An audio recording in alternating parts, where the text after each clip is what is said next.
আপনি আমার ভাবি হন। ভাবি ছাড়া আমি আপনাকে কখনোই নিজের ওয়াইফ ভাববো না, এটা মনে রাখবেন। কাল রাতে কি আমাকে কিছু করেছো? মানে আমাদের মাঝে কিছু হয়েছিল? ইহিতা রিস্তাই অহনের বড় ভাবি হয়, তবে এখন তার বউ। আমি আসি। আমাদের গল্পগুলো যদি ভালো লেগে থাকে তাহলে আমাদের চ্যানেলটি সাবস্ক্রাইব করে পাশে থাকবেন। ধন্যবাদ। আর আমি প্রিয়াঙ্কা। আমাদের গল্পগুলো যদি ভালো লেগে থাকে অবশ্যই আমাদের চ্যানেলকে সাবস্ক্রাইব করে পাশে থাকবেন। আর হ্যাঁ, ভিডিওটি সম্পূর্ণ শুনবেন। কাল রাতে কি আমাকে কিছু করেছো? মানে আমাদের মাঝে কিছু হয়েছিল? ইহিতা দ্বিধান্বিত চোখে অহানের দিকে তাকিয়ে প্রশ্ন করে। অহান কফির মগে কেবল চুমুক দিতে যাবে, তখনই ইহিতার কথা শুনে চমকে ওঠে। তীক্ষ্ণ নজরে ইহিতার দিকে তাকায়। সদ্য বিয়ে করা অহানের বউ ইহিতা। কাল ওদের পারিবারিকভাবে বিয়ে হয়েছে। ইহিতা রিস্তাই অহানের বড় ভাবি হয়, তবে এখন তার বউ। অহান ভ্রু কুঞ্চিত বাঁকা করে তেজি কণ্ঠে বলল। কোনো সন্দেহ আছে নাকি? ইহিতা বলল। সন্দেহ কি হ্যাঁ ভেবে নিব নাকি না ভাববো? অত্যন্ত বিরক্ত সহিত অহান কফির মগ টেবিলের উপর রেখে দাঁড়িয়ে বলল। আপনি আমার ভাবি হন। ভাবি ছাড়া আমি আপনাকে কখনোই নিজের ওয়াইফ ভাববো না, এটা মনে রাখবেন। কথাটা বলে রুম থেকে হন হনিয়ে বেরিয়ে যায় অহান। ইহিতা অহানের রাগী চেহারা দেখে মৃদু হাসে। ছোট্ট অহান এখনো ছোট্টটি রয়ে গেছে, রাগ এখনো নাকের ডগাতেই জমানো। 3 বছর পরও শারীরিক কোনো পরিবর্তন হয়নি। যেমনটা আগে দেখেছিল ঠিক তেমনিই আছে অহান। ভাবনার জগৎ থেকে বেরিয়ে ইহিতা বিছানা গোছাতে থাকে। এই সংসারে ইহিতাই প্রথম পা রেখেছিল আরমানের হাত ধরে। তাদের বিয়ের 2 বছরের মাথায় আরমানের কার অ্যাক্সিডেন্টে মৃত্যু হয়। আরমান মারা যাওয়ার পর ইহিতা মানসিকভাবে পুরোপুরিভাবে ভেঙে পড়ে। অহানের বাবা মা যথেষ্ট ভালো মানুষ ছিলেন। ওরা 2 ভাই ছিল, আরমান অহান। তাদের মেয়ে না থাকার দরুন তারা নিজের মেয়ে হিসেবে ইহিতাকে এই বাড়িতেই রেখে দেয়। আরমান মারা গেছে 1 বছর হলো। এর মধ্যে শ্বশুর বাড়ি থাকতেই ইহিতার কয়েকটা বিয়ের সম্বন্ধ আসে। অহানের বাবা আজমল রহমান হামিদা বানুর সাথে আলাপ করে অহানের সাথে ইহিতার বিয়ের ব্যাপারে। হামিদা বানুও এমন কিছু একটা ভাবছিল, সেও এই বিয়েতে সহমত ছিলেন। ইহিতার বাবা মাকে খবর দিয়ে অহান ইহিতার বিয়ের কথা বললে তারাও দ্বিধাবোধ করে না, রাজি হয় এই বিয়েতে। কিন্তু আপত্তিকর বিষয় হলো অহানকে নিয়ে। অহান ছোট থেকে বড় হয় চায়নাতে। সেখানেই পড়াশোনা করার পর ড্রিম ছিল। ডিপ্লোমা ইঞ্জিনিয়ারিং সম্পূর্ণ করেছে। সেখানের একটি কোম্পানিতে জব করছে অহান। ভালো স্যালারি পাওয়ার কারণে অহান সেখানে সেটেলড হতে চায়। কিন্তু 2 দিন আগে ওর মা হামিদা বানু জরুরি তলব দিয়ে বাংলাদেশে আসতে বলে। অহান এত জরুরি তলবের মূল কারণ জানতে চাইলে হামিদা বানু বলে না। বাংলাদেশে আসলে বলা হবে বলে জানাই হামিদা বানু। অহান ছোট থেকে ওর মাকে প্রচন্ড ভয় পায় এবং কি এখনো তার কথা অক্ষরে অক্ষরে পালন করে। কিন্তু আজমল রহমানের সাথে অহানের বন্ধুত্বের মতো সম্পর্ক। বাবা হওয়ার পাশাপাশি সে অহানের বন্ধুও বটে। এই বিষয়টা ওর মাকে বলতে পারে না। সেই বিষয়টা নির্দ্বিধায় আজমল রহমানের কাছে শেয়ার করে। এখনো অহানের কোনো ব্যতিক্রম হলো না। মার জরুরি তলব পেয়ে অহান ছুটে আসে বাংলাদেশ। বাংলাদেশে এসেই জানতে পারে তার বড় ভাইয়ের বউকে বিয়ে করতে হবে, যে কিনা বিধবা নারী হিসেবে সবার কাছে পরিচিত। অহান তার মায়ের মুখের উপর না করতে পারেনি, কিন্তু আকার ইঙ্গিতে অনেকবার হামিদা বানুকে বোঝানোর চেষ্টা করেছে এই বিয়ে করতে পারবে না। কিন্তু হামিদা বানু তার এক কথাই থেকে যায়, বিয়ে করতেই হবে ইহিতাকে। তারপর আর কি, ঘরোয়া ভাবেই বিয়ে সম্পূর্ণ হয় কাল রাতে। অহান নিজের বিয়ে নিয়ে বেশ চিন্তিত ছিল, আর এদিকে ইহিতা রুমে এসে টুক করে ঘুমিয়ে পড়েছে। অহানকে যেন দেখেও না দেখার ভান ধরে এমনটা করছে। অহান এটা দেখে নিজেকে শান্ত করে। হুটহাট করে বিয়ে হওয়ার কারণে হাজারটা চিন্তা ভাবনা করতে করতে চোখ লেগে আসে। জার্নি করে আসার পর রেস্ট নেওয়ার সময়টুকু পায়নি বিয়ের কারণে, তাই চোখ বন্ধ করার সঙ্গে সঙ্গে সারা রাজ্যের ঘুম এসে জড়ো হয় অহানের চোখের পাতায়। ঘুমিয়ে যায় অহান। সকালে ইহিতার ঘুম ভাঙার আগে অহানের ঘুম ভেঙে যায়। সারা রাত চেয়ারে এক কাতে ঘুমাবার ফলে ঘাড়ে কিছুটা ব্যথা অনুভব করে। ইহিতা তখনও ঘুমে কাঁদা। বিরক্তিকর ভাব নিয়ে ইহিতার দিকে তাকিয়ে রুম থেকে বেরিয়ে কিচেনে চলে আসে। আজমল রহমান ও হামিদা বানুও তখন ঘুম থেকে ওঠেনি। ইহিতার বাবা মা কাল রাতেই চলে যায়। অহান টুকটাক রান্নাবান্নার কাজ পারে, সেই সুবাদে এক মগ ব্ল্যাক কফি বানিয়ে নিয়ে রুমে ফিরে আসে। রুমে এসে বিছানার দিকে তাকাতেই ইহিতাকে দেখতে পায় বসা। বিছানার উপর বসে মাথা নত করে বিড়বিড় করে কিছু একটা বলছে। অহানের তখন ইচ্ছে জাগে তাকে জিজ্ঞেস করতে, কিন্তু কাল রাতে একাই স্বার্থপরের মতো বিছানায় ঘুমিয়েছে। বিধায় কিছু না বলে সেই চেয়ারে এসে বসে। কফির মগে চুমুক দিতেই যাবে, জ্বরের বেগে ইহিতা অহানের কাছে এসে অদ্ভুত ধরনের প্রশ্ন ছুড়ে দেয়। এমন উদ্ভট প্রশ্ন শুনে কফি খাওয়া আর হলো না অহানের, চলে যায় রুম থেকে। কিছুক্ষণ নিজেদের বাগানে ঘোরাঘুরি করে ওর বাবার রুমে বসে। আজমল রহমান তখন রুমে একাই ছিল। আব্বু, এটা কি করলো আম্মু? সকালে আসলাম আর রাতেই আমার বিয়ে দিয়ে দিল, তাও আবার ভাবির সঙ্গে। আজমল রহমান আহানকে হাতের ইশারা করে বলল, আস্তে কথা বলো, তোমার আম্মু শুনতে পাবে। কি আসতে বলবো? আম্মু কেন এমনটা করলো? চায়না থেকে আসার আগে কেন বলেনি আমাকে বিয়ের কথা? আগে বললে তো তুমি আসতে না, তাই তোমাকে জানানো হয়নি। আব্বু, তুমি বুঝতে পারছো আমার বিয়ে হয়ে গেছে, তাও ভাবির সাথে। তাতে কি হয়েছে? বিয়ে তো একদিন তুমি করতেই। তাছাড়া তোমার বিয়ের বয়সও হয়েছে, আর ইহিতা অনেক ভালো মেয়ে, ঠিক সবকিছু মানিয়ে নেবে। আব্বু, ভাবি আমার বড়। হ্যাঁ জানি, 1 বছরের বড়। এটা কোনো ব্যাপার না, আজকাল এগুলো কমন ব্যাপার। আমি এই বিয়ে মেনে নিতে পারবো না, কিছুতেই না। কে কি মানবে না শুনি? গম্ভীর কণ্ঠে কথাটা বলতে বলতে রুমে প্রবেশ করে হামিদা বানু। তীক্ষ্ণ নজর অহানের উপর পড়তেই চট করে দাঁড়িয়ে যায়। ওর আম্মুর এমন চাহনি দেখে অহান রীতিমতো ভয় পাচ্ছে। আজমল রহমান তার স্ত্রীর কাছে এসে বললেন, মানে অহন বলছে নতুন বিয়ে করেছে, কিভাবে কি মানিয়ে নেবে এই আর কি। হামিদা বানু আজমল রহমানের কথা শুনে অহনার দিকে তাকিয়ে বলে, তোমার আব্বু যা বলছে তা কি সত্যি? অহান মাথা নত করে উপরে নিচে দোলায়, যার উত্তর, হ্যাঁ।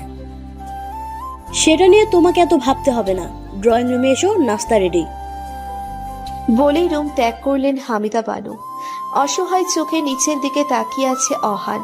আজমল রহমান তার ছেলের বিষয়টা বুঝতে পারছে। অহানের কাছে এসে কাঁধে হাত রাখতেই হাত সরিয়ে অহান রুম থেকে বের হয়ে যায়। অহান ড্রয়িং রুমে এসে চুপচাপ নাস্তা খেতে থাকে। ইহিতা এটা ওটা এগিয়ে দিচ্ছিল। অহানের একটা বিষয় খুব অবাক লাগে।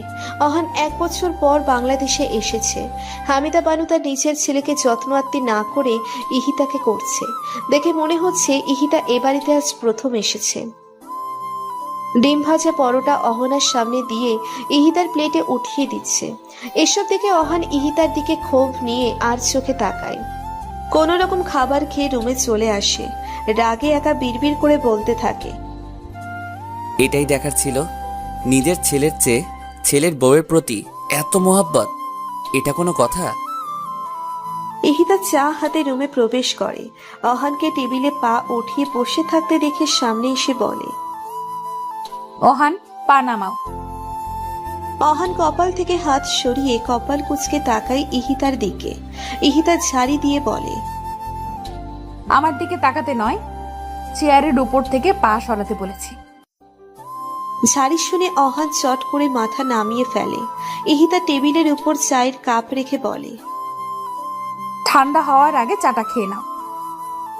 আমি চা খাই না। এর নিচে যখন খেতেই হবে খাও। বলতে বলতে ইহিতা বিছানায় এসে বসে। অহান চরম বিরক্তি নিয়ে চায়ের কাপের দিকে তাকায়। ইহিতার ফোন হাতে নিয়ে অহানকে প্রশ্ন করে, তোমার কোনো গার্লফ্রেন্ড আছে? না। বয়ফ্রেন্ড? অহান চট করে ইহিতার দিকে ঘাড় ঘুরিয়ে তাকায়। ভ্রু কুঁচকে বলে, বয়ফ্রেন্ড? হ্যাঁ, বয়ফ্রেন্ড আছে। অবাক হয়ে চোয়াল জোড়া শক্ত করে বলে অহান। আশ্চর্য, আমার বয়ফ্রেন্ড থাকবে কেন? আমি শুনেছি বাইরের দেশগুলোতে ছেলেরাই নাকি ছেলেদের সাথে ডেটে যায়, তারা গার্লফ্রেন্ড বয়ফ্রেন্ডের কর্তব্য পালন করে। ভুল শুনেছেন। তাহলে তুমি বলতে চাইছো তোমার গার্লফ্রেন্ড বয়ফ্রেন্ড কোনোটাই নেই? না, নেই। বউ? যেখানে আমার গার্লফ্রেন্ডই নেই সেখানে বউ আসবে কোথা থেকে? কি আজগবি প্রশ্ন। সত্যিই নেই? না। এবার ইহিতা দাঁড়িয়ে গিয়ে রেগে কোমরে হাত রেখে বলে। তাহলে আমি কে? অহান এতক্ষণ বুঝতে পারল ইহিতার কথা পেঁচানোর মূল কারণ। অহানের মুখ থেকে স্বীকার করাতে চেয়েছিল ইহিতা ওর বউ, তার জন্য এত ঘুরিয়ে পিছিয়ে কথাগুলো বলেছে অহানকে। কি হলো বলো? ভাবি, এসব কি শুরু করেছেন?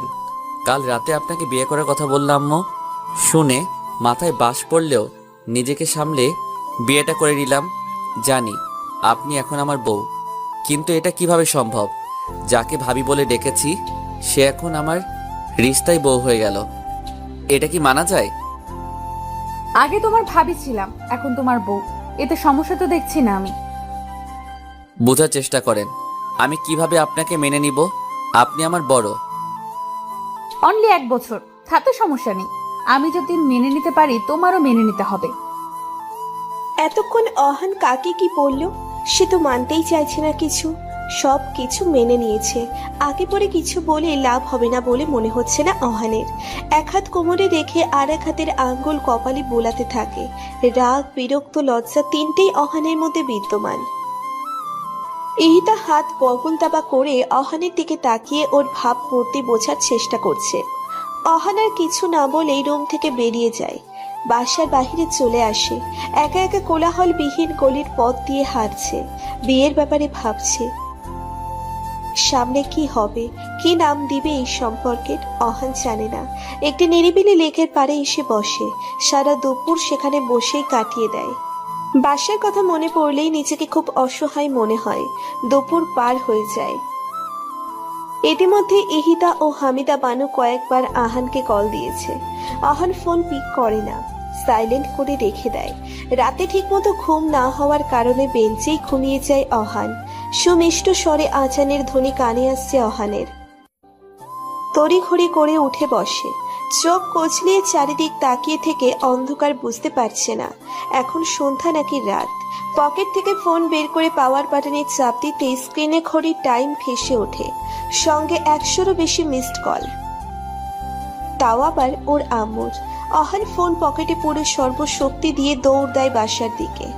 আজ তো অহান শেষ ওর আম্মুর হাতে। 9টা বাজতে চললো, এখনো অহন বাসায় আসেনি, ফোনটা ধরছে না। আসুক আজ বাসায়, কত তেল হয়েছে শরীরে দেখবো। রেগে নাকের পাটা ফুরিয়ে ফেলে হামিদা বানু। আজমল রহমান তাকে শান্ত করতে যেও দমে যাচ্ছে, কারণ সে আজ প্রচুর রেগে গেছে অহানের উপর। তখনই কই মাছের মতো ছটফট করতে করতে অহান দরজার সামনে এসে দাঁড়ায়। দৌড়ে হাঁপিয়ে গেছে, জোরে জোরে নিঃশ্বাস নিচ্ছে। হামিদা বানু অহানকে দেখা মাত্রই হাতে খুন্তি নিয়ে তেড়ে যায়। অহান ভয়তে আজমল রহমানের পিছনে লুকায়। দাঁত মুখ খিচিয়ে হামিদা বানু বলে, তুমি সরে যাও সামনে থেকে, আজ ওর খবর নিয়ে ছাড়বো। অহান ভীত কণ্ঠে বলে, আম্মু মাফ করে দাও, এমন আর হবে না। গোলামের ঘরের গোলাম, আমার ফোন ধরিসনি কেন? কতবার তোকে কল দিয়েছি দেখিসনি? ফোন সাইলেন্ট করা ছিল আম্মু, প্লিজ মাফ করো। আজমল রহমান মা ছেলের মাঝখানে দাঁড়িয়ে আছে। বেশ আশঙ্কার মধ্যে আছেন তিনি, না জানি খুন্তির বাড়ি না তার গায়ে পড়ে যায়। কোনো মাফ হবে না, মায়ের হবে শুধু। আম্মু এইবারের মতো ছেড়ে দেন, পিচ্ছি মনে করে। হামিদা বানু খুন্তি ফ্লোরে ফেলে দিয়ে বলে, বৌমা বলেছে তাই ছেড়ে দিলাম, নয়তো পুরো শরীরে খুন্তির দাগ বসিয়ে দিতাম। অহান স্বস্তির নিঃশ্বাস ফেলে ইহিতার উদ্দেশ্যে বলে, থ্যাংক ইউ ভাবি, বেঁচে গেলাম। হামিদা বানু ফ্লোর থেকে খুন্তি হাতে উঠিয়ে চিল্লিয়ে বলে, কি বললি তুই? হামিদা বানুর চিল্লানি শুনেই অহান উল্টো দিকে ফিরে ভয়ে রুমে দৌড় দেয়। আসলে ইহিতাকে ভাবি বলেছে ডেকেছে। তাই হামিদা বানু ফের রেগে গেছে। ইহিতা মুখে হাত রেখে হাসে অহানের এমন দৌড় দেখে। বলতে হবে ছেলেটি ভীষণ ভয় পায় তার আম্মুকে। রাত 10টা। অহান ভয় ভয়ে দরজার পর্দা সরিয়ে উকি মেরে দেখে ড্রয়িং রুমে কি করছে সবাই। আসলে দুপুরে কিছু না খাওয়ার ফলে প্রচুর খিদে পেয়েছে অহানের, যার কারণে উকি মেরে দেখছে খাবার টেবিলে বেড়েছে কিনা। আজমল রহমান ও হামিদা বানু চেয়ার টেনে টেবিলে বসে। তখনই হামিদা বানু ইহিতাকে বলে অহানকে ডেকে আনতে। অহান এটা শুনেই পর্দার আড়াল থেকে চট করে বেরিয়ে ফট করে একটি চেয়ার টেনে বসে পড়ে। ওর এমন কাণ্ডে সবাই বিস্মিত চোখে তাকায়। অহান সবার দিকে না তাকিয়েই বুঝতে পারে ওর এমন আগমনে সবাই অবাক হয়েছে। তাই সবকিছু স্বাভাবিক করার জন্য উঠে শান্তভাবে দাঁড়িয়ে রুমে চলে যায়। 30 সেকেন্ড পর ধীরে ধীরে রুম থেকে ড্রয়িং রুমে এসে চেয়ার টেনে বসে। সবাই এবারও একই নজরে আহানের দিকে তাকিয়ে যায়। আহান বুঝতে পারছে না কি করলে তারা ওর উপর থেকে নজর সরাবে। আসলে তারা বোঝার চেষ্টা করছে অহান কি করতে চাইছে। ইহিতা অহানের এমন কাণ্ডে এক ঠোঁট কামড়ে ধরে হাসি আটকিয়ে তাদের স্বাভাবিক করতে খাবার বেড়ে দিয়ে কথা বলতে থাকে। অহান কিছুটা হাঁপ ছেড়ে বাঁচে। খাবার খাওয়াই এক পর্যায়ে অহান মৃদু স্বরে হামিদা বানুকে বলে, আম্মু, আমাকে কাল চায়না যেতে হবে। এখানে আসার কারণে তাড়াহুড়োই ছুটি আনতে পারিনি। পরশুদিন অফিসে না গেলে সমস্যা হতে পারে। হামিদা বানু কিছুক্ষণ চুপ থেকে বললেন, যাও। অহান মনে মনে খুশি হয়ে যায়। ওর খুশির ঝলক চেহারায় ফুটে ওঠে, কিন্তু বেশিক্ষণ খুশির ঝলক চেহারায় টিকে রইল না। খুশি বানুর কথা শুনে খাবার খাওয়া বন্ধ হয়ে যায় অহানের। সে বলল, ইহিতাকে ওর সাথে নিয়ে যাবে চায় না, এটা আমার আদেশ। বলেই তিনি উঠে চলে যায়। অহান হাঁ করে ওর আম্মুর যাওয়ার দিকে তাকায়। পরক্ষণে ইহিতার দিকে তাকাতেই ইহিতা মুচকি হেসে এক চোখ টিপ দেয়। সঙ্গে সঙ্গে অহানের হাঁ করা মুখ বন্ধ করে নেয়।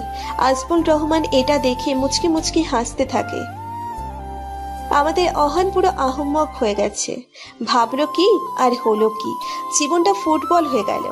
যখন যে পারছে পা দিয়ে ছুটিয়ে দিয়ে যাচ্ছে। চাই না গিয়ে কি ভাবি দেবরের সম্পর্ক ঠিক হবে নাকি এমনই রয়ে যাবে। রাত পেরিয়ে সকাল হলো। রাতেই ইহিতা কাপড় চোপড় গুছিয়ে রেখেছে। নাস্তা সেরে 10টার দিকে এয়ারপোর্টে আসে ওরা। সঙ্গে হামিদা বানু ও আজমল রহমানও এসেছে। ইহিতার পাসপোর্ট ভিসা আগে থেকে হামিদা বানু ম্যানেজ করে রেখেছিল। এয়ারপোর্টে বসে ইহিতাকে অহানের বিষয়ে অনেক কিছু বলে হামিদা বানু তাও অহানকে শুনিয়ে শুনিয়ে বলে, ইহিতা, অহন যদি উল্টাপাল্টা কিছু করে বা তোমার সাথে খারাপ ব্যবহার করে তাহলে তুমি আমাকে কল দিবে, তারপর দেখবে আমি ওর কি হাল করি। অহান তো পাশে দাঁড়িয়ে ওর আম্মুর কথাগুলো শুনে যাচ্ছে। আরো অনেক কিছু বলে হামিদা বানু। তখনই মাইকে অ্যানাউন্সমেন্ট হতে থাকে। অহান দ্রুত ওর আব্বু আম্মুর পা ছুঁয়ে সালাম করে ইহিতাকে রেখেই হাঁটতে থাকে। তখনই আবার ফিরে এসে ইহিতাকে সাথে নিয়ে প্লেনের উদ্দেশ্যে ছোটে। দুজনেই পাশাপাশি সিটে বসেছে। আহান ওর হাতের ব্যাগটা উপরে রেখে জানালার পাশের সিটে বসে। অহান এখন প্রাণ ভরে নিঃশ্বাস নিচ্ছে। আর চোখে ইহিতার দিকে তাকিয়ে দেখে সে হাত দুটো পিছনের দিকে দিয়ে গলার কিছু একটা পড়ছে। যাই পড়ুক না কেন তাতে ওর কি। চোখ সরিয়ে নেয় অহান, কিন্তু পরক্ষণে মনে পড়ে ইহিতা প্রথম প্লেনে চড়েছে। প্লেন যখন আকাশে উড়াল দিবে তখনই ওকে চাপটে ধরতে পারে। এটা দেখে অহান দ্রুত হাত উঁচুতে উঠিয়ে বগল দাবা করে রাখে। ইহিতা অহানের এমন কাণ্ড দেখে ঠিক বুঝতে পেরেছে কেন এমন করেছে অহান। এই যে নিজেকে এত স্মার্ট ভেবো না, আমার এত ভয় নেই। ইহিতা কথাটা বলেই চোখে রুমাল বাঁধতে শুরু করে। অহান ইহিতার কথায় পাত্তা না দিয়ে একইভাবে বসে রয়। কিছুক্ষণের মধ্যে প্লেন আকাশপথে উড়াল দেয়। প্লেন এতটা ঝাঁকি লাগার পরও ইহিতা চোখে রুমাল পেঁচিয়ে হেলান দিয়েই বসেছিল। অহান এটা দেখে কিছু অবাক হলেও পরে সামলে নেয়। ওরা সকালের দিকে পৌঁছে যায়। বাংলাদেশে তখন রাত। এয়ারপোর্ট থেকে বেরিয়ে আসতেই ইহিতার দিকে কিছু লোক অদ্ভুতভাবে তাকিয়ে থাকে। তাকানোটাই স্বাভাবিক। কারণ ইহিতা তো তাদের মতো স্টাইলিশ ড্রেস আপ পরেছে।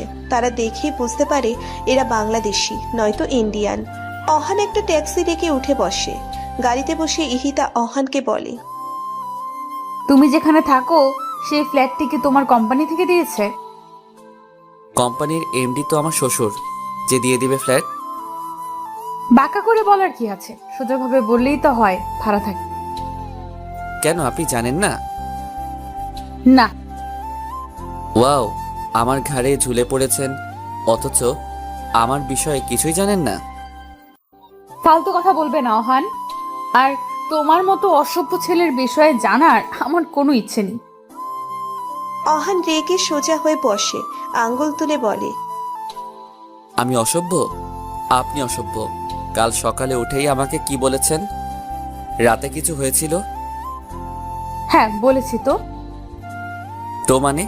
আরে আমি সহজ সরল বাচ্চা ছেলে, ইন্টিমেট মানে কি সেটাও বুঝি না, আর আপনি আমাকে এসব জিজ্ঞেস করছেন? লজ্জা করে না আপনার? যত সব ফাউল। ইহিতা অহানের একটু সামনে গিয়ে ঘাড় কাত করে আস্তে করে বলে, তাহলে বন্ধের দিন ফ্ল্যাটে মেয়ে মানুষ নিয়ে এসে কি লুডো খেলো? ইন্টিমেট মানে বোঝো না? এমনিতেই ইহিতা অহানের কাছে এসেছে দেখে পিছনে সরে গেছে অহান। এখন আবার ওর বলা কথাটা শুনে অহানের চোখ রসগোল্লার মতো বড় হয়ে যায়।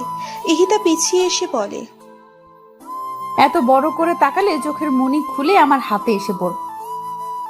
অহান বড় নিঃশ্বাস নিয়ে খুব কষ্টে একটা ঢোক গেলে স্লোলি ভাবে সামনে তাকায়। এমন ভাবে বসে রয় দেখে মনে হচ্ছে পাশে শান্তশিষ্ট লেজ বিশিষ্ট একটি বিড়ালের বাচ্চা বসে আছে। অহানের এমন অবস্থা দেখে ইহিতা মনে মনে বলে, জাস্ট শুরু করলাম, তোমার সব খারাপ অভ্যাসগুলো আস্তে আস্তে খোলাসা করবো আহান। ইহিতা ভাবি কিভাবে জানলো আমি মেয়েদের সাথে ইন্টিমেট হই বন্ধের দিন? তাহলে সে কি আমার উপর নজর রাখছে? যতটা সহজ সরল ভেবেছিলাম সে তো তার চেয়েও কঠিন। আমার বাকি খারাপ কাজ? না না, আমাকে জানতে হবে সেগুলো জানে কিনা। এসব যদি আম্মুর কানে যায় তাহলে সে নিশ্চয়ই আমার পিছনে লোক লাগিয়েছে। মনে মনে কথাগুলো বলে ঢোক গেলে অহান। অনেকক্ষণ পর ওরা বাসায় চলে আসে। অহান ব্যাগ নিয়ে সিঁড়ি বেয়ে উপরে ওঠে। বিল্ডিংটা 5 তলা ছিল। অহান থাকে 2 তলায়। ফ্ল্যাটের সামনে এসে চাবি দিয়ে দরজা খুলে ভেতরে প্রবেশ করে। ভেতরে এসে ইহিতার মেজাজ বিগড়ে যায়। পুরো ঘর অপরিষ্কার। চিপস, জুস, নুডলস ইত্যাদি আরো অনেক কিছুর খোসা এখানে সেখানে ফেলানো। 2টা রুম, বাম দিকের রুমের সঙ্গে কিচেন, মাঝখানে ছোট্ট একটা ড্রয়িং রুম। ঘরের ভিতরে আলো বাতাস আসার কোনো পদ্ধতি নেই। অল টাইম লাইট জ্বালানো থাকে।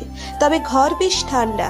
ইহিতা অহানের দিকে ডাকি চোখে তাকাতেই অহান মুখে হাসি রেখা টেনে বলে, ব্যাচেলর সংসার, তাই এমন। বাকিটা শোনার আগেই ইহিতা কিচেনে আসে। সেখানে একই অবস্থা, আধোয়া থালা বাসন, চামচ, কড়াই আরো অনেক কিছু বেসিনে রাখা। কিচেন থেকে অহানের রুমে আসে। পুরো রুমে কাপড় চোপড় এখানে ওখানে ফেলানো। জুতোর কোনো ঠিকানা নেই। মানে রুম পুরো গরুর ঘরের মতো। ইহিতা পরের রুমের দরজা খুলে দেখে এই রুমটা মোটামুটি গোছানো। দরজা বন্ধ করে ড্রয়িং রুমে এসে ফোনের দিকে তাকিয়ে বলে, বুঝতে পেরেছি, আম্মুর কাছে একটা কল দিতে হবে। কথাটা অহান শোনা মাত্রই ইহিতার কাছে এসে মিনতির স্বরে বলে, প্লিজ ভাবি, সরি। ইহিতা, আম্মুর কাছে কল দিবেন না। আমি কথা দিচ্ছি 4 ঘন্টার মধ্যেই ঘর একদম চকচকে করে ফেলবো। প্লিজ কল দিবেন না। সত্যি তো? পাক্কা সত্যি। তাহলে কলেজে গেলে পড়ো। বলেই ইহিতা ওর ট্রলি নিয়ে গোছানো রুমে আসে। অহান ধপ করে ছোট সোফায় বসে পড়ে। কান্না ফেস বানিয়ে বলে, যা করতে পছন্দ করি না তাই আজ করতে হবে। কোথায় ফেসে গেলাম দয়াল। ইহিতা চিল্লিয়ে রুম থেকে বলে, অহান, কাজ শুরু করেছো? অহান ইহিতার কথা শুনেই চট করে দাঁড়িয়ে ঘর গোছানোর কাজে লেগে পড়ে। প্রথমে সব ময়লা একটি পলিথিনে ওঠাতে থাকে। তারপর ঝাড়ু দিয়ে রান্নাঘরে থাকা আধোয়া থালা বাসন ধুতে থাকে। এরই মধ্যে ইহিতা কিচেনে আসে ঠান্ডা পানি খাওয়ার জন্য। অহানকে থালা বাসন ধুতে দেখে ওর দিকে তাকাতে তাকাতে ফ্রিজ খোলে। অহান ইহিতাকে ফ্রিজ খুলতে দেখেই চোখ মুখ কুচকিয়ে অন্যদিকে তাকায়। ইহিতা ফ্রিজ খোলার সাথে সাথে থ হয়ে যায়। কিছুক্ষণ ফ্রিজের দিকে তাকিয়ে থেকে অহানের দিকে ক্রোধিত চোখে তাকায়। অহান তখন ঘাড় অন্যদিকে ঘুরিয়ে থালা বাসন মাজছিল। ইহিতা ঠাস করে ফ্রিজ লাগিয়ে চিল্লিয়ে চিল্লিয়ে বলে, গাধা দেখেছি, কিন্তু তোমার মতো এমন গাধা আমি আগে কখনো দেখিনি। অহান ঠিক একভাবেই দাঁড়িয়ে থালা বাসন মাজছে, কোনো প্রতিক্রিয়া নেই, জানে এসব এখন শুনতেই হবে। ইহিতা ফের চিল্লিয়ে চিল্লিয়ে বলে, যেমন নোংরা ঘর করে রাখে তেমন ফ্রিজটাও নোংরা করে রেখেছো। কি কি আবর্জনা রেখেছো ফ্রিজের মধ্যে! পচা সবজি, খালি ক্যান, খালি পানি, তার সাথে দুধের বোতল, বাসি তরকারি, ডিমের খোসা, এমনকি দাঁত মাজার পেস্ট, ব্রাশও সেখানে রেখে দিয়েছো। ছি! অহানের কোনো পরিবর্তন হয়নি, একইভাবে দাঁড়িয়েই থালা বাসন ধুতে ব্যস্ত। তুমি এত নোংরা কবে থেকে হলে? সবার সামনে তো খুব স্মার্টনেস দেখাও, আর ভেতরে নোংরা কোথাকার। ইহিতার কথা এবার পাল্টা জবাব দেয় অহান। থালা বাসন হাত থেকে ঠাস করে রেখে বলে, আমার ঘর, আমার রুম, আমার ফ্রিজ, আমি যা মন চাই তাই করতে পারবো, তাতে আপনার কি? আমাকে নোংরা বলার আপনি কে? ইহিতা অহানের কথা শুনে কিছুক্ষণ চুপ করে থেকে বলে, আচ্ছা, আমি কে তোমার সেটা আম্মুকে কল দিয়ে জিজ্ঞেস করি। ওয়েল, বলেই কল দিতে নিলেই তখনই ইহিতা ওর পায়ের কাছে কিছু একটা অনুভব করে। তাকিয়ে দেখে অহান ইহিতার দুই পা জড়িয়ে ধরে রেখেছে। ইহিতা এক ভ্রু উঁচু করে বলে, কি? অহান গানের সুর মিলিয়ে ইহিতাকে বলে, ভাবি গো, আম্মুরে বইলেন না, আম্মু আমাকে পিটাইয়া তক্তা বানাবে। ও ভাবি গো, মাফ করেন। ইহিতা মুখে হাত রেখে মিটমিটিয়ে হাসে। ওর এখন মন চাইছে খিলখিল করে হাসছে অহানের কাণ্ড দেখে, কিন্তু কোনো রকম হাসি থামিয়ে ভারী কণ্ঠে বলে, ওঠো। না, আগে বলেন আম্মুরে কল দিবেন না। আচ্ছা যাও, কল দিব না। এবার ওঠো, থালা বাসন ধুয়ে নাও, আর হ্যাঁ, ফ্রিজও সুন্দর করে পরিষ্কার করবে। ওকে। অহান খুশি হয়ে পা ছেড়ে উঠে দাঁড়ায়। ইহিতা চলে যাওয়ার সময় বলে, আমাকে ভাবি বলে ডেকেছো, নেক্সট টাইম যেন আর না শুনি। নাম ধরে ডাকবে আমার। অহান মনে মনে ইহিতার উপর ক্ষোভ নিয়ে কাজ করতে থাকে। অহানের ভালো দিনগুলোতে খুব বেশি মিস করছে এখন। কান্না ফেস বানিয়ে থালা বাসন ধুতে থাকে। 3 ঘন্টা পর কিচেন, ফ্রিজ, ড্রয়িং রুম পরিষ্কার করা শেষ। এয়ারপোর্ট থেকে আসার পর কিছুই খাওয়া হয়নি অহানের। ইহিতাও খায়নি। খালি পেটে এত এত কাজ করে অহান টায়ার্ড। গলায় তোয়ালে ও হাতে বালতি নিয়ে ওর রুমের দিকে ধীরে ধীরে এগিয়ে যাচ্ছে। ঘামে মনে হচ্ছে কৌশল করে দিয়েছে। এত কাজ অহান কখনোই করেনি। আজ এত কাজ করতে করতে জিহ্বা বাহিরে এসে পড়েছে। বালতিতে পানি নিয়ে নিচের রুমে যাচ্ছে রুম মোছার জন্য। একবার রুমে দিতেই কলিং বেল বেজে ওঠে। আহান বালতি রেখে দরজা খুলতে নিলেই ইহিতা রুম থেকে বের হতে হতে বলে, আই না, দরজা খুলবে না তুমি, তোমার হাতে ময়লা। অহান ওর হাত দুটোর দিকে তাকালো। কই, ময়লা তো দেখছে না। ইহিতার দিকে গাল ফুলিয়ে তাকায়। এত কাজ করেছে, ময়লা তাকাতেই পারে, তাই বলে কি দরজা খোলা নিষিদ্ধ? একটু পরে আবার না বলে বসে, গায়ে ময়লা, পাশে থেকে বের হও। কথাগুলো মনে মনে আওড়াচ্ছে অহান। ইহিতা দরজা খুলে দেয়। হাসি মুখে একটি যুবক ভেতরে আসে। যুবকটি আগে থেকেই ইহিতাকে চিনত। সে ছিল অহানের কাছের বন্ধু রিফাত। তারা একসাথেই চায়না এসেছে। একই অফিসে কাজ করলেও তাদের ফ্ল্যাট ভিন্ন। রিফাত এই বিল্ডিং এর 3 তলায় থাকে। ইহিতা ঠোঁটে হাসি ফুটিয়ে বলে, আরে রিফাত যে, কেমন আছো? ভালো আছি ভাবি, আপনি কেমন আছেন? এই তো আছি।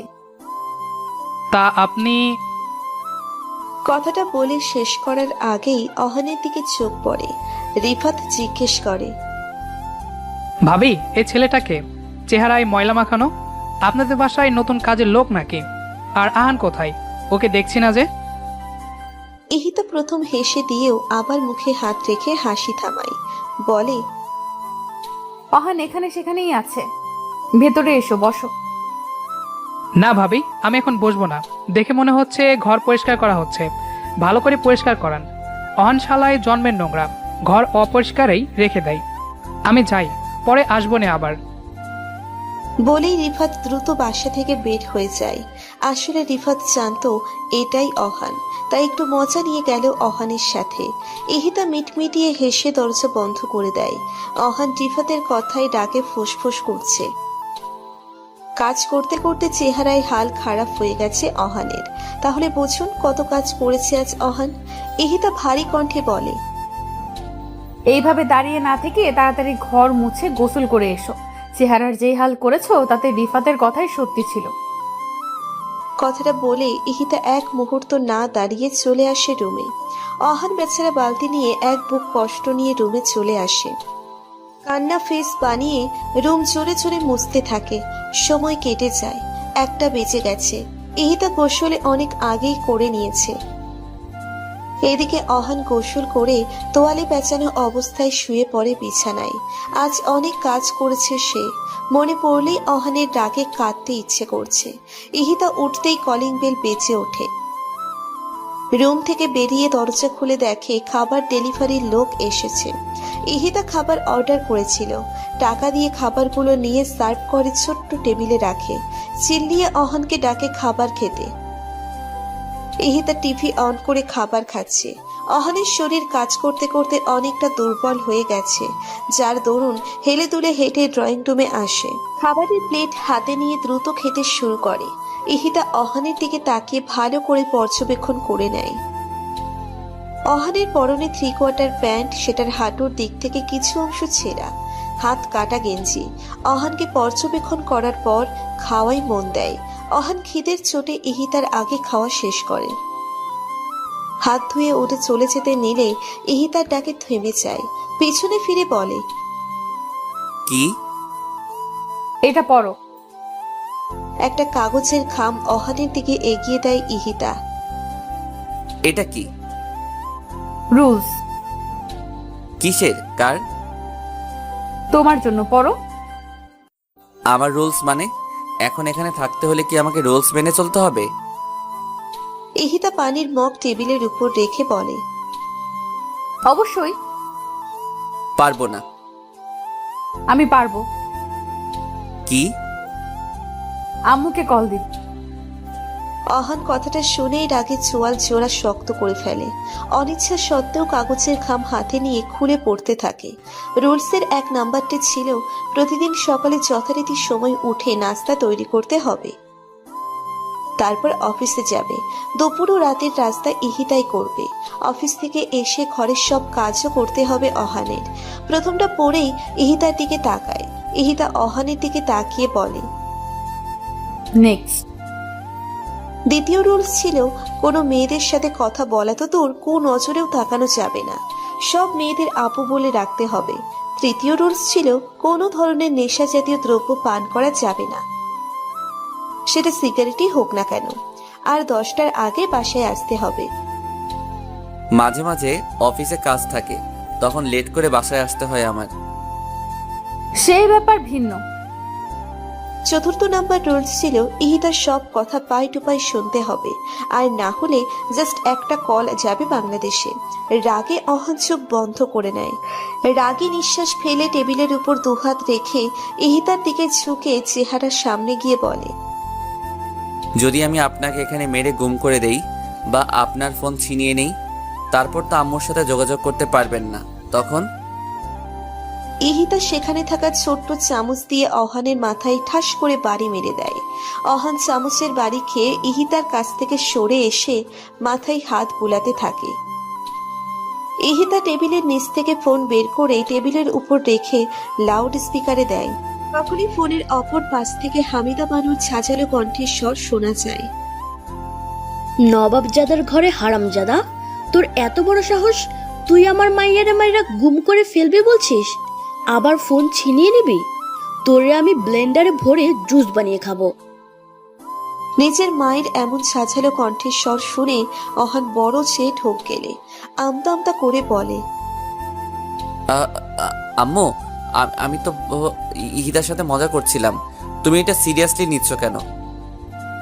শোন হারামজাদা, এখন যেটা বলছিস সেটা যেন মজা পর্যন্ত সীমাবদ্ধ থাকে। যদি ইতিহার কিছু হয় রে, তোকে মেরে তারপর আমি ক্ষান্ত হব। আর ইতিহা তোর ভাবি নয়, বউ হয়, কথাটা মনে রাখিস। বলেই লাইন কেটে দেয় হামিদা বানু। অহান কপালে হাত রেখে বসে পড়ে সোফায়। ইহিতা বাঁকা হেসে খেয়েই যাচ্ছে। অহান যে এমন কিছু বলবে সেটার ধারণা ইহিতা আগেই করেছিল, তাই তখন অহানের আড়ালে হামিদা বানু কল দিয়ে লাইনে রেখেছিল। ছোট্ট টেবিলের উপরে খাবার রেখে ফ্লোরে বসে খাচ্ছিল ইহিতা, আর ফোন তার পাশেই রেখেছিল, যার কারণে হামিদা বানু অহানের বলা কথাগুলো সহজেই শুনতে পায়। ইহিতা প্লেটে হাত ধুয়ে উঠে দাঁড়িয়ে রুমে যাওয়ার আগে বলে যায়, টেবিল পরিষ্কার করে প্লেটগুলো ধুয়ে রেখো। অহান চেয়ার আর কান্না ভাব ফুটিয়ে ময়লা প্লেট বেসিনে রাখতে লাগলো। অহান ভালো করে বুঝে গেছে এখন থেকে কাজ করে জীবিকা নির্বাহ করতে হবে, তাও ঘরের জন্য।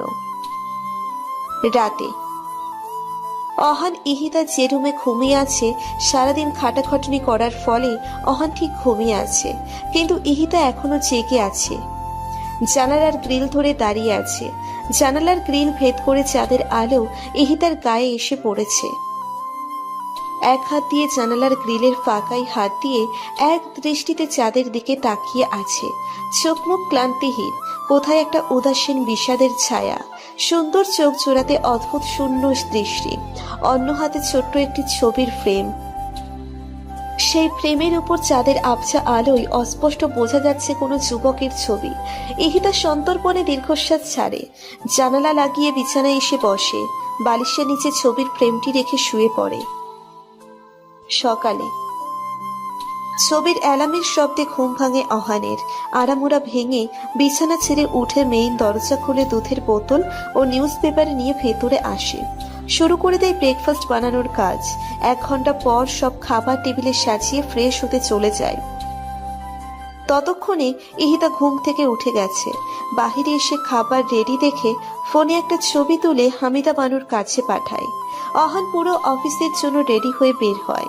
ইহিতার খাবারের প্লেট আর অহানের খাবারের প্লেট আলাদাভাবে রাখা ছিল। অহানোর প্লেট কাছে নিয়ে খাবার খেতে শুরু করলে ইহিতা ওর প্লেট নিজের কাছে নিয়ে এসে ওর প্লেটটা অহানের কাছে দেয়। অহান ক্ষোভ নিয়ে ওর দিকে তাকাতে থাকে। ইহিতা ইশারায় ওকে খেতে বলে। অহান খেতে শুরু করে। খাওয়ার পর্ব ঠিকঠাক থাকলেও যখন অহান অফিসে যাবে তখন ঘটে বিপত্তি। ইহিতা অহানকে অদ্ভুতভাবে রেডি করিয়ে দেয়। যেমন মাথায় তেল দিয়ে মাঝখান থেকে সিথি করে দিয়েছে, শার্টের হাতা ভোলা টানা খুলে বোতাম লাগিয়ে শার্ট ইন করে দিয়েছে। পুরো ঠিকঠাক করানোর পর ইহিতা একটা ছবি তোলে, গালে হাত দিয়ে অহানের দিকে তাকিয়ে বলে, এবার ঠিক আছে? অহান ঠোঁটে কৃত্রিম হাসি ফুটিয়ে বলে, আমি এখন যাই। হ্যাঁ যাও। অহান কান্না ফেস নিয়ে দরজা খুলে বের হতে থাকে। কি ছিল আর এখন কি হয়ে গেল? সেই স্মার্ট ড্যাশিং লুক আলা অহান এখন খেতে পরিণত হয়েছে। এটা কোথাকার বিচার? আজ অফিসে গেলে ইজ্জত যাবেই, এতে কোনো সন্দেহ নেই। অফিসে এসে অহানের ইজ্জতের ফালুদা হয়ে যায়। সবার ওকে দেখে অদ্ভুতভাবে তাকিয়ে আছে। যে মেয়ে কর্মচারীদের সাথে অহান ফ্ল্যাট করত, তারাও এখন ওকে দেখে মুখ চিপে হাসছে। সবার কাছে এখন অহান হাসির পাত্র কেবল। অহান বেচারা মুখ ভার করে নিজের স্থানে এসে বসে, কিন্তু বেশিক্ষণ বসে থাকতে পারে না। তার আগেই বসের পিএ এসে অহানকে ডাকে। অহান বসের সাথে দেখা করতে তার কেবিনে আসে। ছুটি না নিয়ে যাওয়ার ফলে প্রথমে বস ওকে বকাঝকা করে, পরক্ষণে অহানের এমন নতুন পরিবর্তন দেখে হেসে দেয়। অফিসের বসও তাকে দেখে হেসেছে। এর চেয়ে খারাপ কিছু আর কি হতে পারে? অফিসের অহান ছিল হ্যান্ডসামদের মধ্যে দ্বিতীয় ব্যক্তি। সবার সাথে ভাব দেখিয়ে কথা বলতো, আর আজ সেই অফিসের মধ্যে আনস্মার্টদের মধ্যে একজন। অহান চুপচাপ নিচের সিটে বসে কাজ করতে থাকে। আশেপাশের কর্মচারীরা যা বলছে সব চুপচাপ শুনে যাচ্ছে। তখনই ওর কাছে রিফাত আসে। অহানের কাঁধে হাত রাখতেই পিছনে ফিরে তাকায় অহান। সঙ্গে সঙ্গে রিফাত চমকে যায়। এ কাকে দেখছে সে? যে ছেলে তার স্মার্টনেস দেখিতে সবাইকে জেলাস ফিল করাতো, আর আজ তার এমন করুণ হাল। খুব ভাববার বিষয়। রিফাত কিছু বলতে যাবে তখনই অহান রিফাতের কোমর পেঁচিয়ে ধরে এমন অবস্থার জন্য কান্না করতে থাকে। সব কর্মচারীরা আরো আগ্রহ নিয়ে ওদের দুইজনের দিকে তাকিয়ে আছে। রিফাত এটা দেখে অহানের পিঠে হাত রেখে বলে, সবাই দেখছে, কান্না থামা অহান। অহান চট করে রিফাতের কথা শুনেই ওকে ছেড়ে দিয়ে সোজা হয়ে বসে বলে, আমি কান্না করছিলাম না, কান্নার অভিনয় করছিলাম। এই ছেলে কখনো শুধরাবে না। লাঞ্চ টাইমে অহান রিফাতকে সব কিছু খুলে বলে, সাথে কালকের বলা কথার জন্য গালে একটা পাঁচশো মেরেছে, যার কারণে রিফাতের গাল লাল হয়ে আছে। একটা বাটি আইসক্রিম কিনে গাল লাল হওয়া স্থানে লাগাতে লাগাতে বলে, তার মানে তুই বলতে চাইছিস ভাবে এখন তোর বউ? অহান চোখ রাঙিয়ে বলে, তাহলে এতক্ষণ তোকে কি রবীন্দ্রনাথের কবিতা শুনিয়েছি? বুঝতে পারছি, আর বলা লাগবে না। কিছুক্ষণ দুজনেই নীরব থাকে। পরক্ষণে রিফাত নীরবতার চিহ্ন করে বলে, দোস্ত, বিয়ে করলি, ট্রিট দিলি না? কথাটা বলে রিফাতের দেরি হলেও আহানের পাঞ্চ মারতে দেরি হলো না। এবার অপর গালে মেরেছে। অহান রাগে বলে, ট্রিট দিলাম, এবার ডাক্তারের কাছে গিয়ে ট্রিটমেন্ট করে নিস। রিফাত এগাল থেকে আইসক্রিম নিয়ে অপর গালে লাগাচ্ছে। ব্যথায় কাতর মাখা কণ্ঠে বলে, ভাবিকে বলে তোর শাস্তি দ্বিগুণ করব, দাঁড়া। আহ, রাতে সারাদিন ইহি তার বদ্ধ রুমে একা একা সময় কাটিয়ে দেয়। অনেকক্ষণ পর্যন্ত হামিদা বানুর সাথে কথা বলেও সময় যেন কাটছে না। ঘড়ির দিকে তাকিয়ে দেখে 10টা বাজতে 10 মিনিট বাকি। ইহিতা দরজার সামনে দাঁড়িয়ে পায়চারি করছে। 10টা 9 মিনিট হতেই কলিং বেল বেজে ওঠে। ইহিতা তড়িঘড়ি করে দরজা খুলে দেয়। দরজা খুলতেই ইহিতা অহানের ক্লান্তি মাখা চেহারা দেখতে পায়, সাথে চেহারায় ফুটে আছে রাগের ছটা। ইহিতা পাশে সরে দাঁড়ায়। অহান ইহিতার দিকে না তাকিয়েই হনহনিয়ে রুমে চলে যায়। ইহিতা দরজা লাগিয়ে মনে মনে বলে, মনে হয় অহান রেগে আছে, আজ একটু বেশি হয়ে গেছে, কিন্তু তোমার জন্য এটা পারফেক্ট অহান। ইহিতা কিচেনে আসে, খাবার টেবিলে বেড়ে অহানকে ডাকতে থাকে। অহান যখন বাথরুমে শাওয়ার নিচ্ছিল, বাথরুমে বসে ইহিতার কণ্ঠের স্বর শুনে অহানের মন চাইছে গলা টিপে দিতে। আজ তার জন্যই সবার সামনে ইনসাল্ট হয়েছে। সবাই তাকে নিয়ে হাসি ঠাট্টা করেছে। কিভাবে ভুলে যাবে অহান এসব? চোখ বন্ধ করলেই তাদের বলা কথা কানে বিষের মতো বাজছে। অহান ফুল শাওয়ার ছেড়ে মাথা ঠান্ডা করে। কিছুক্ষণ পর বাথরুম থেকে বের হয়ে জামা কাপড় পরে বাহিরে আসে। ইহিতা তখন টেবিলের পাশেই খাবার নিয়ে বসেছিল। অহান কোনো কথা না বলেই খাবার খেতে শুরু করে। ইহিতা অহানের চেহারায় রাগ দেখে বিভিন্নভাবে ওর সাথে কথা বলার চেষ্টা করে, কিন্তু অহান কথা বলে না। ইহিতা এবার মুচকি হাসে, উঠে দাঁড়িয়ে অহানের পাশে বসে। অহান ঘাড় ঘুরিয়ে ভ্রু কুঁচকে ইহিতার দিকে তাকায়। ইহিতা সুইট স্মাইল দিয়ে অহানের গাল টেনে দিয়ে বলে, রাগ করে না অহান বাবু, কিনে দেবো কমলা লেবু। অহান ইহিতার এমন কবিতা শুনে বিরক্ত হয়ে ওর গাল থেকে হাত সরিয়ে বসা থেকে উঠে রুমে গিয়ে ঠাস করে দরজা লাগিয়ে দেয়। ইহিতা অহানের এমন ব্যবহারে মৃদু হাসে। অহানের এমন রাগের সাথে ইহিতা অনেক আগে থেকেই পরিচিত, তাই ওর কাছে এগুলো কোনো ব্যাপার না। বাড়তি খাবারগুলো ফ্রিজে রেখে থালা বাসন নিচেই ধুয়ে রাখে। তারপর ড্রয়িং রুমের লাইট নিভিয়ে রুমে চলে আসে। বিছানায় বসে বালিশের নিচ থেকে সেই ফটো ফ্রেমটি বের করে। গলায় হাত দিয়ে চেইন সহ লকেটটি দেখতে থাকে। এটা আরমান ওকে বাসর ঘরে দিয়েছিল। আরমানের মৃত্যুর পর খুলে রেখেছিল, কিন্তু সেদিন প্লেনে বসে এটা গলায় পরে নেয়। কেন জানি খুব পড়তে মন চাইছিল। টেবিল লাইট নিভিয়ে ফটো ফ্রেমটি বুকের সাথে জড়িয়ে শুয়ে পড়ে ইহিতা। সকাল থেকে হামিদা বানু আজমল রহমানের সাথে চিল্লাচিল্লি করছে। এত করে তাকে চিনি কম খেতে বললেও কথা শোনানো যায় না তাকে। আজমল রহমানের ডায়াবেটিস, তাই হামিদা বানু তাকে চিনি কম খেতে বললেও সে তার বারণ শোনে না। এই জন্য সকাল থেকেই চিল্লাচিল্লি শুরু করেছে সে। আজমল রহমান বেশ আরামে কানে তুলো গুজে ইজি চেয়ারে বসে পেপার পড়ছে। হামিদা বানুর কথা সে কিছু শুনছে না। সকালে অহানের ডাকে ইহিতার ঘুম ভাঙে।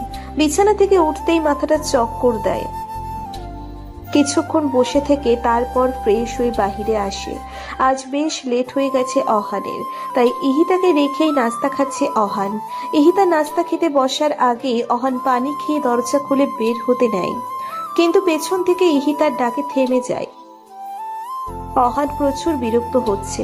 সে জানে ইহিতা কেন তাকে ডেকেছে, আবার কালকের মতো ক্ষেত বানাবে, কিন্তু ইহিতা এমন কিছু করে না আজ। অহানের সামনে এসে চুলগুলো হাত দিয়ে ঠিক করে নেয়, শার্টের কলায় নামিয়ে হাতের বোতাম লাগিয়ে দেয়। তারপর অহানের কাছ থেকে দূরে সরে চোখের ইশারায় যেতে বলে। অহান দ্রুত চলে যায়। সিঁড়ি দিয়ে নামতে নামতে অহান হাত ঘড়ি দেখতে থাকে। আজ অনেক লেট সে। ট্যাক্সি করে কোনো মতে অফিসে পৌঁছেই কারোর সাথে কথা না বলে নিজের কাজ করতে থাকে। আজকে আর কেউ অহানকে দেখে হাসাহাসি করেনি, সব কিছু স্বাভাবিকই ছিল। ইহিতা ফ্ল্যাট থেকে নিচে নেমে বাহিরের পরিবেশটা দেখছে। সব কিছু ভিন্ন হতেই হবে, কারণ এটা তো আর বাংলাদেশ নয়। পাশের বিল্ডিং এর কিছু বাচ্চারা বল নিয়ে খেলছে। ইহিতা বাচ্চাদের দিকে কিছুক্ষণ তাকিয়ে থাকে। তখনই একজন যুবক ও যুবতী তাদের দুজনকে কথা কাটাকাটি করতে দেখে তাদের মধ্যে কোনো বিষয় নিয়ে ঝগড়া লেগেছে। ছেলেটি মেয়েটিকে মানানোর চেষ্টা করছে, কিন্তু মেয়েটি গাল ফুলিয়ে অভিমান নিয়ে দাঁড়িয়ে আছে। তাদেরকে দেখে ইহিতার বুক চিরে দীর্ঘশ্বাস বেরিয়ে আসে। ঠোঁটে বিষাদময় হাসি ফুটিয়ে বাসার ভেতর চলে যায়। সিঁড়ি বেয়ে উঠতে উঠতে ইহিতার চোখ থেকে পানি ঝরতে থাকে, কিন্তু ইহিতা তোয়াক্কা করে না। এক পর্যায়ে ইহিতা সিঁড়িতে বসে পড়ে, হো হো করে কেঁদে দেয়। চাপা কান্না জিয়ার বুকের মাঝে দমিয়ে রাখতে পারছে না। খুব মনে পড়ছে আরমানের কথা, তার সাথে কাটানো মুহূর্তের কথা। এখন নিজেকে বড্ড একা মনে হচ্ছে। তাকে সামলানোর মতো এখানে কেউ নেই, সে একা। লাঞ্চ টাইমে অহান একা বসে কিছু একটা ভাবতে থাকে। রিফাত পাশে বসে নীরবে কফি খেয়ে যাচ্ছে। আমার ভালো দিনগুলো সে মাটি করে দিয়েছে। না পারি মেয়েদের সাথে ঠিক করে কথা বলতে, না পারবো ফুর্তি করতে। কয়দিন ধরে নেশাও করতে পারছি না। ইয়াবার প্যাকেট কাল রাতে রুমে খুঁজে পাইনি। নিশ্চয়ই ইহিতা ভাবে ফেলে দিয়েছে। এমন ভাবে চলতে দিলে হবে না, আমি পুরো বরবাদ হয়ে যাব। আমাকে কিছু করতে হবে। আজকে থেকে সে নয়, বরং আমি তাকে জ্বালাবো। কিভাবে সেটা সে বুঝতেই পারবে না। অহানের ভাবনা চেত ঘরে রিফাতের ডাকে। অহান ভাবনাকে পাশে ফেলে কফি খেতে থাকে। আজ অহান আর রিফাত বাসায় তাড়াতাড়ি ফিরেছে। অহান ফ্রেশ হয়ে ওর প্রথম কাজ আইডিয়া কাজে লাগায়। ড্রয়িং রুমে লম্বা করে সয়াবিন তেল ফেলে রাখা। মনে মনে অহান ইহিতার পুড়ে যাওয়ার দৃশ্যের কথা ভেবে বেশ খুশি হয়। তেলের বোতল জাগা মতো রেখে শয়তানি হাসি দিয়ে রুমে এসে দরজা লাগিয়ে অপেক্ষা করতে থাকে। ইহিতা বাইরে এসে ড্রয়িং রুমের ফ্লোরে পা রাখতে যাবে, তখনই কিছু একটা দেখতে পাই। বসে হাত দিয়ে দেখে এটা তেল। ইহিতা মুচকি হাসে। ভালো করেই বুঝতে পারে এটা কার কাজ আর কেন করেছে। ইহিতা অহানের আইডিয়াকে একটু ভিন্ন দিকে মোড় ঘুরিয়ে দেয়। ওর রুমের সামনে তেল ফেলে রাখে, তারপর রুমে চলে আসে। অনেকক্ষণ পরও অহান ইহিতার চিৎকারের আওয়াজ শুনতে পাচ্ছে না দেখে রেগে যাচ্ছে। দরজা খুলে এক পা বাইরে রাখতেই থপাস করে চিৎপাত হয়ে পড়ে যায় অহান। কিছু পড়ে যাওয়ার শব্দ শুনে ইহিতা রুম থেকে বের হয়। দরজার সামনে দাঁড়িয়ে ইহিতা অহানের দিকে গম্ভীর মুডে তাকিয়ে থাকে। অহান কোমরে হাত রেখে ওর আম্মুকে ডাকছে। ইহিতাকে দেখে শান্ত ভঙ্গিতে বলে, পানি ছিল তাই স্লিপ কেটে পড়ে গেছি। শুনেই ইহিতা রুমে চলে আসে। রুমে এসে মুখে হাত দিয়ে থাকে। অহান চিত হয়ে শুয়ে পড়ে। মনে মনে বলে, কে পড়ার কথা ছিল আর কে পড়ে গেল, এই আইডিয়া ক্যান্সেল। সকালে ইহিতা তাড়াতাড়ি ঘুম থেকে উঠেছে। অহান ইহিতাকে উঠতে দেখে ও নতুন প্ল্যান শুরু করে। ফ্রিজের লাইনের তারের সাথে কিছু একটা করে লাইন তার কেটে দেয়। ইহিতা যখন কিচেনে আসছিল তখন অহানকে ফ্রিজের কাছে বসে থাকতে দেখে আড়ালে লুকিয়ে যায়। ইহিতা বুঝতে পারে অহানকে নতুন কোনো ফাঁদে ফেলার চেষ্টা করছে। ঈশিতা হাসে। অহানের কাজ সেরে ডিম অমলেট বানাতে শুরু করে। এখন অহান ইহিতার কিচেনে আসার অপেক্ষা করছে। অহানের অপেক্ষা অবসান ঘটে। ইহিতা কিচেনে এসে অহনের দিকে তাকিয়ে ফ্রিজ থেকে একটি ঠান্ডা পানির বোতল বের করে নিয়ে চলে যায়। অহন বোকা হয়ে যায়। এতক্ষণে তো ইহিতার কারেন্টের শক খাওয়ার কথা, খেলো না কেন? ফ্রিজের সামনে এসে বিষয়টা ভালো করে পর্যবেক্ষণ করলো। তারপর এক হাত দিয়ে ফ্রিজ খুলতে নিলেই চরমভাবে শক খায়। শক খেয়ে কাঁপছে অহান। একটু পরেই আপনা আপনি শক খাওয়া বন্ধ হয়ে যায়। হাত সরিয়ে নিয়ে অহান জোরে জোরে নিঃশ্বাস নেয়। ইহিতা ধরলো তখন কিছু হলো না, আর আমি ধরলাম তখনই সব। রেগে কথাটা বলেই যে তারগুলো লাগিয়েছিল সেগুলো ছিঁড়ে ফেলে অহান। রাগে কিচেন থেকে বের হয়ে যায়। ইহিতা কিচেনে এসে অহানের এমন অবস্থা দেখে অনেক মজা পায়। কিচেন থেকে বেরিয়ে রুমে চলে যায়। আসলে ইহিতা যখন পানি নিতে ফ্রিজের কাছে আসবে তার আগেই মেইন সুইচ অফ করে দেয়। তাই নিঃসংকোচে ফ্রিজ থেকে পানি নিয়ে চলে যায় এবং মেইন সুইচ অন করে দেয়। যখনই অহান ফ্রিজ খোলার জন্য হাত বাড়ায় তখন সে শক খায়। বেচারা অহান তার কাছে এসব বেমালুম। 3 দিন কেটে যায়। অহান এই 3 দিনে ইহিতাকে ওর ফাঁদে ফেলতে পারেনি। কোনো না কোনো ভাবে ইহিতা অহানের ফাঁদে ধরে ফেলেছে। অহান আর ইহিতা এমন লুকোচুরি খেলা বেশ ভালোই চলেছে এই 3 দিনে। শেষে অহান হার মেনে নেয়। আজ অহানের অফ ডে, তাই সে ইহিতাকে নিয়ে ঘুরতে বের হয়। তাও ওর আম্মুর কথায়। অহান রাজি ছিল না। চায়নার একটি বড় পার্কে আসে ওরা দুজন। ইহিতা সেখানকার বাকি মানুষদের দিকে তাকিয়ে থাকে। কারো নাক বোঝা, কারো চোখের নিচের অংশ ফুলানো, মানে চায়নাদের দেখতে যেমন হয় আর কি। তাদের ভাষা শুনে ইহিতা কিছুই বুঝতে পারে না, কিন্তু অহান বুঝতে পারে এবং কথাও বলতে পারে। ইহিতা অহানকে নিয়ে একটি দোকানে আসে। সেখানে বিভিন্ন রঙের গোল গোল ললিপপ বিক্রি করছে। ইহিতা অহানকে কিনে দিতে বললে অহান প্রথমে মুখ ঘুরিয়ে রাখলেও পরে কিনে দেয়। ইহিতা নিজের ও অহানের জন্য ললিপপ নেয়। মজা করে ইহিতা ললিপপ খেলেও অহান হাতে নিয়ে বিরক্তিকর ভাব নিয়ে হাঁটছে। ইহিতা অহান একটা বেঞ্চে বসে। অহান মুখ ভার করে রাখে আর ইহিতা ললিপপ খেতে থাকে। তখনই ইহিতার নজর কিছু বাচ্চাদের উপর পড়ে। তারা কানামাছি খেলছিল। ইহিতা অহানের হাতে ওর খাওয়া ললিপপটা ধরিয়ে দিয়ে বাচ্চাদের কাছে যায়। অহান বিরক্ত ও রাগ নিয়ে ইহিতার খাওয়া ললিপপটার দিকে তাকিয়ে বলে, এটা আমার হাতে দেওয়ার কি হলো? ধ্যাত। বলেই ফেলে দিতে নিলে পরক্ষণে হাতেই রাখে। বলে, ফেলে দিলে যদি আবার আম্মুর কাছে নালিশ দেয়? বলা তো যায় না। বিরক্ত হয়ে হাতেই ধরে রাখে ললিপপ। অনেকক্ষণ পর ইহিতা ফিরে এসে অহানের হাত থেকে ললিপপ নিয়ে খেতে যাবে, তখন অহান সেটা ফেলে দেয়। ইহিতা রাগ নিয়ে চোখ ছোট ছোট করে অহানের দিকে তাকাতেই অহান বলে, আসলে অনেকক্ষণ পর্যন্ত ললিপপটা খোলা ছিল, তাই ফেলে দিয়েছি। আপনি আমারটা নিন। বলেই অহান ওর ললিপপটি ইহিতার দিকে এগিয়ে দেয়।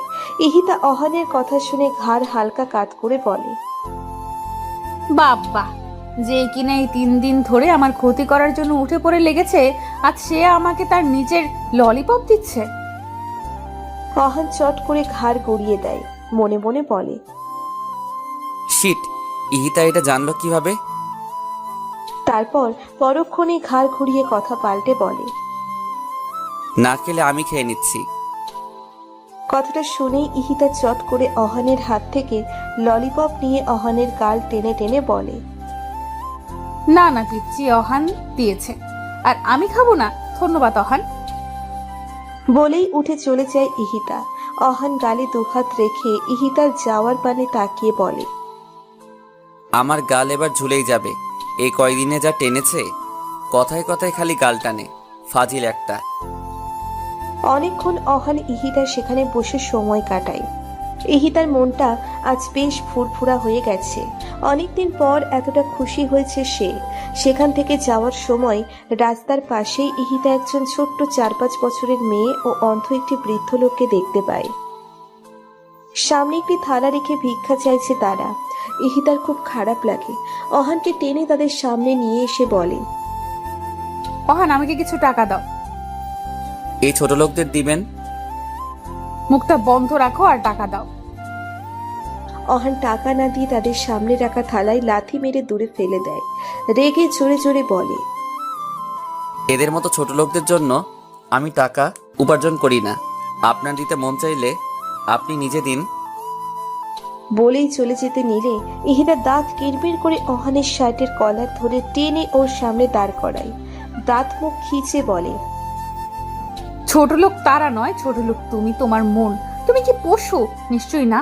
এদের মতোই সাধারণ মানুষ, যারা মানুষকে দান করে, মানুষের সাহায্যে এগিয়ে যায়, তারাই বড় মনের মানুষ হয়।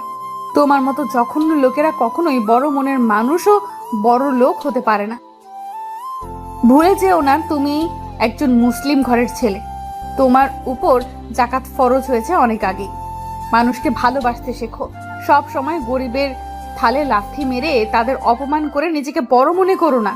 আর তুমি এসব লোকদেরই ছোট লোক বলে মনে করি। কথাগুলো এক নিঃশ্বাসে বলেই ইহিতা সেই প্লেট ও টাকাগুলো কুড়িয়ে তাদের সামনে রেখে দেয়। সঙ্গে কিছু টাকাও তাদের প্লেটে দিয়ে অহানকে রেখেই আগে আগে হাঁটতে থাকে। অহান একইভাবে দাঁড়িয়ে আছে। বেশ আশ্চর্য হচ্ছে সে। ইহিতার লাস্টের কথা শুনে অহান এখনো ঘোরের মাঝে আছে। ওর মাথায় আজ কাজ করছে না। ইহিতা কি করে জানলো সবসময় তাদের সাথে এমন আচরণ করে, গরিব মানুষদের অপমান করে? সব তালগোল পাকিয়ে যাচ্ছে। কে ওর বিষয়ে সবকিছু ইহিতাকে বলল? কে? অহান সেখান থেকে চলে যাওয়ার আগে একবার তাদের দিকে তাকায়, তারপর চোখ সরিয়ে চলে যায়। ইহিতা রোডের পাশে দাঁড়িয়েছিল। অহান ইহিতাকে দেখতে পেয়ে সেখান থেকে ট্যাক্সি নেয়। অহান আগে ট্যাক্সিতে উঠে বসে। ইহিতা ওর পাশে না বসে ড্রাইভারের সিটে বসে। এতে অহান ও ড্রাইভার কিছুটা অবাক হয়, তবুও তারা কিছু বলে না, চুপ করে থাকে। ড্রাইভার গাড়ি চালাতে থাকে। অহান বুঝতে পেরেছে ইহিতা বেশ রেগে আছে ওর উপর। ওরা পৌঁছে যায়। অহান রিফাতের ফ্ল্যাটে আসে। রাগী ভাব নিয়ে সোফায় চুপ করে বসে থাকে। রিফাত অহানের চেহারায় রাগের আভা দেখে ওর পাশে বসে বলে, কিছু হয়েছে কি? অহান রাগী কণ্ঠে তীক্ষ্ণ নজরে রিফাতের দিকে তাকিয়ে বলে, বিয়ার আছে? না, জানিস তো আমি এসব খাই না। অহান রিফাতের উপর থেকে নজর সরিয়ে নেয়। রাগী দৃষ্টিতে কিছুক্ষণ ফ্লোরের দিকে তাকিয়ে থাকে। এরপর কিছু না বলেই ফ্ল্যাট থেকে বের হয়ে যায়। বাসায় না গিয়ে বেরিয়ে আসে বাহিরে। জোরে জোরে ফুটপাত দিয়ে হাঁটতে থাকে। সামনেই একটি বার ছিল। ভেতরে যাওয়ার জন্য পা বাড়াতেই ইহিতার কথা মনে করে থেমে যায়। রাগে চোখ বন্ধ করে সামনে থাকা দেওয়ালে ঘুষি মারে। তারপর আবার রাস্তা দিয়ে হাঁটতে থাকে। ভেতরে যাওয়ার জন্য পা বাড়াতে ইহিতার কথা মনে পড়ে থেমে যায়। রাগী চোখ বন্ধ করে সামনে থাকা দেয়ালে ঘুষি মারে। তারপর আবার রাস্তা দিয়ে হাঁটতে থাকে। সারাদিনে আহান বাসায় যায়নি। একটি পার্কে বসে সময় কাটিয়েছে। এখন রাত 9টা বাজে। ইহিতা লাইফে আসার পর জীবন নষ্ট হয়ে গেছে। না পারছে ঠিক মতো বাঁচতে, না পারছে ঠিক মতো চলতে। সব সময় তার কথা অনুযায়ী চলতে হয়। এভাবে চলতে থাকলে পাগল হয়ে যাবে। কথাগুলো মনে মনে ভাবছে আর হাঁটছে অহান। হঠাৎ আকাশে বিদ্যুৎ চমকালো, সাথে জোরে বাতাসও বইতে শুরু করেছে। মনে হয় খুব জোরে বৃষ্টি হবে। কিছু দূর যেতেই খুব জোরে বৃষ্টি শুরু হয়। রাস্তায় যে মানুষজন ছিল তারা দৌড়তে শুরু করে। কেউ কেউ ছাউনির নিচে দাঁড়িয়ে আছে, কেউ গাছের নিচে। বৃষ্টি থামার অপেক্ষা করছে তারা। কিন্তু অহান এসব তোয়াক্কা না করে ধীরে ধীরে পায়ের সামনের দিকে এগিয়ে যাচ্ছে। মনে আছে একরাশ ক্রোধ, সেটা শুধু ইহিতাকে নিয়েই। আর থাকবে নাই বা কেন? যে ছেলে অফিসের ভিতরেও বাহিরে মেয়েদের সাথে ফ্লার্ট করত, সব ধরনের নেশা জাতীয় দ্রব্য পান করত, গরিব অসহায় মানুষের সাথে খারাপ ব্যবহার করত, সুযোগ পেলে মেয়েদের সাথে রাত কাটাতো, তার কি আর এমন লাইফ ভালো লাগে? সে নিশ্চয়ই চাইবে না তার জীবনটা এমনই থাকুক সব সময়। সে তো তার আগের লাইফে যেতে চায়। এমন বোরিং লাইফ সে চায় না। ভীষণ রাগ হয় তার ধারণা আশেপাশের মানুষ এখন তাকে দেখে হেসে মজা নিচ্ছে, কানাঘুষা করছে, যেগুলো অহানের কাছে খুব বিষাক্ত মনে হচ্ছে। বৃষ্টিতে ভিজে ভিজে 11টার দিকে বাসায় আসে অহান। কলিং বেল বাজাতেই দরজা খুলে দেয় ইহিতা। অহানকে ভেজা অবস্থায় দেখে ইহিতা ভারী কণ্ঠে প্রশ্ন করে, এতক্ষণ কোথায় ছিলে? ভিজলে কেন? ইহিতার কথা শুনে অহান ইহিতার দিকে তাকায়। কোনো কারণে অহানের চোখের ভেতরটা লাল হয়ে আছে। অহান গম্ভীর মুখে তাকিয়ে আছে। অহানের এমন চাহনি দেখে ইহিতা পথ ছেড়ে দেয়। অহান দ্রুত রুমে চলে যায়। ইহিতা দরজা লাগিয়ে দেয়। অহানের এমন চাহনীয় অবস্থা দেখে ইহিতাকে বেশ ভাবাচ্ছে। ইহিতা খাবার বেড়ে অহানের জন্য বসে রয়, কিন্তু অহান রুম থেকে বের হয় না। ইহিতার যতটুকু মনে পড়ে বিকেলেও তেমন কিছু খায়নি অহান। ইহিতা অহানের জন্য অপেক্ষা করে, কিন্তু অহান রুম থেকে বের হচ্ছে না। অহানের রুমে যেতে চেয়েও পিছুপা হচ্ছে ইহিতা বারবার, তবুও যেতে হবেই। ইহিতা অহানের রুমের দরজা ঠেলে ভেতরে আসে। ভেজা কাপড় চোপড় নিয়ে গুটিসুটি মেরে বিছানায় শুয়ে আছে অহান। ইহিতা দ্রুত অহানের কাছে যায়। কপালে গলায় হাত রাখতেই বুঝতে পারে অহানের শরীর গরম, জ্বর এসেছে। ইহিতার বুঝতে বাকি থাকে না, অহানের বৃষ্টিতে ভেজার ফলে জ্বর এসেছে। অহান চোখ বন্ধ করে শীতে কাঁপছে। এমন অবস্থা দেখে ইহিতা কি করবে বুঝতে পারছে না। এখনই অহানের ভেজা কাপড় চোপড় পাল্টাতে হবে, কিন্তু ইহিতা এটা করতে চাইছে না। পরক্ষণে ইহিতার মনে পড়ে, মিটমিট করে চোখ মেরে তাকাই অহান। মাথাটা কেমন ভার ভার লাগছে। কাল রাতের কথা তেমন একটা মনে নেই। উঠে বসতে যাবে তখন খেয়াল করে গায়ে ভারী কিছু একটা আছে, আর সেটা কম্বল। 4-5টা কম্বল গায়ের উপর। ধাক্কা দিয়ে সরিয়ে উঠে বসে। ঘাড় ঘুরিয়ে ডান দিকে তাকাতেই ইহিতাকে বিছানার পাশে তুলে বসে আপেল খেতে দেখতে পায়। ইহিতা অহানকে বিছানায় উঠে বসে ওর দিকে তাকাতে দেখে ভ্রু উঁচু করে, যার মানে কি? অহান চোখে মুখে বিরক্তি ভাব ফুটিয়ে তুলে অন্যদিকে তাকাতে যাবে, তখনই নিজেকে বিবস্ত্রহীন মনে করে। নিজের দিকে তাকিয়ে কম্বল একটু ফাঁকা করে দেখে জোরে সোরে চিৎকার দেয়। অহানের চিৎকার মাঝপথেই থেমে যায়, কারণ ইহিতা ওর খাওয়া আপেলের অবশিষ্ট অংশ চট করে অহানের মুখে পুড়ে দেয়। চিৎকার বন্ধ হয়ে যায় অহানের। ড্রয়িং রুমে বসে রিফাত চা খাচ্ছিল। অহানের চিৎকার কানে আসতেই হকচকিয়ে উঠতেই চায়ের কিছু অংশ পায়ের উপর পড়ে। গরম চা থাকায় পা জ্বলছে, তবুও সেটা তোয়াক্কা না করে রিফাত দ্রুত অহানের রুমে আসে। উত্তেজিত কণ্ঠে বলে, কি হয়েছে? কি? বাকিটা বলেই থেমে যায় রিফাত। অহানের মুখে আপেল দেখে ইহিতাও অহানের দিকে প্রশ্নবোধক চাহনিতে তাকায়। অহান আপেলটি মুখ থেকে বের করে রাগী দৃষ্টি নিক্ষেপ করে ইহিতার দিকে। ইহিতা স্টুল ছেড়ে উঠে রিফাতের কাছে যেতে যেতে বলে, তোমার বন্ধু মনে করেছে কাল রাতে আমি তার কাপড় চোপড় পাল্টিয়েছি, এটা ভেবে মেয়েদের মতো চিৎকার দিল। আমি ওকে থামানোর জন্য মুখে আপেল গুজে দিলাম। রিফাত নিচের দিকে তাকিয়ে হাসে। ইহিতা অহানের দিকে তাকিয়ে বলে, শোনো অহান গাধা, কাল রাতে আমি নয় বরং রিফাত তোমার গায়ের জামা খুলে তোমার সাথে ঘুমিয়েছিল। বৃষ্টিতে ভেজার ফলে তোমার জ্বর উঠেছিল কাল। নেক্সট টাইম যদি বৃষ্টিতে ভিজতে গিয়েছো তবে কি হবে বুঝতেই পারছো। এবার যাও, ফ্রেশ হয়ে নাও। আর হ্যাঁ, আজ অফিসে যাওয়া লাগবে না, ফোন করে বলে দিও অফিসে। লাস্টের কথা বলেই ইহিতা চলে যায়। রিফাত ঠোঁটে হাসি রেখে অহানের পাশে টুলে বসে বলে, এখন কেমন লাগছে তোর শরীর? ভালো। বলেই আপেলটা সেখানে থাকা জানালা দিয়ে বাহিরে ছুঁড়ে মারে। বিরক্তিকর ভাব নিয়ে বিছানা থেকে নেমে ওয়াশরুমে যায়। রিফাত সরু নিঃশ্বাস ফেলে মনে মনে বলে, কবে যে বুঝবি তুই? রিফাত বাসায় চলে যায়। অহান ফ্রেশ হয়ে রুম থেকে বের হয়ে ড্রয়িং রুমে আসে। ইহিতা আগেই নাস্তা টেবিলে রেখে দিয়েছিল। সোফায় বসে খেতে খেতে অফিসে ফোন দিয়ে বলে দেয় আজকে আসবে না। অসুস্থতার কথা শুনে বস আজকে ছুটি দেয়। অহান খাবার খেয়ে বাহিরে যেতে নিলে ইহিতা হাত বগল দাবা করে দাঁড়িয়ে পেছন থেকে ডাক দেয়। অহান থেমে গিয়ে পিছনে ফিরে তাকায়, জানে সে কি বলবে। ইহিতা বলে, অফিসে যেতে নিষেধ করেছি অসুস্থতার জন্য, বাইরে ঘোরার জন্য নয়। তো বাইরে যেতে পারবে না। আমি এখন সুস্থ আছি। তাহলে তো কোনো সমস্যাই নেই। বলেই ইহিতা অহানের হাত ধরে সোফায় বসিয়ে রান্নাঘরে যায়।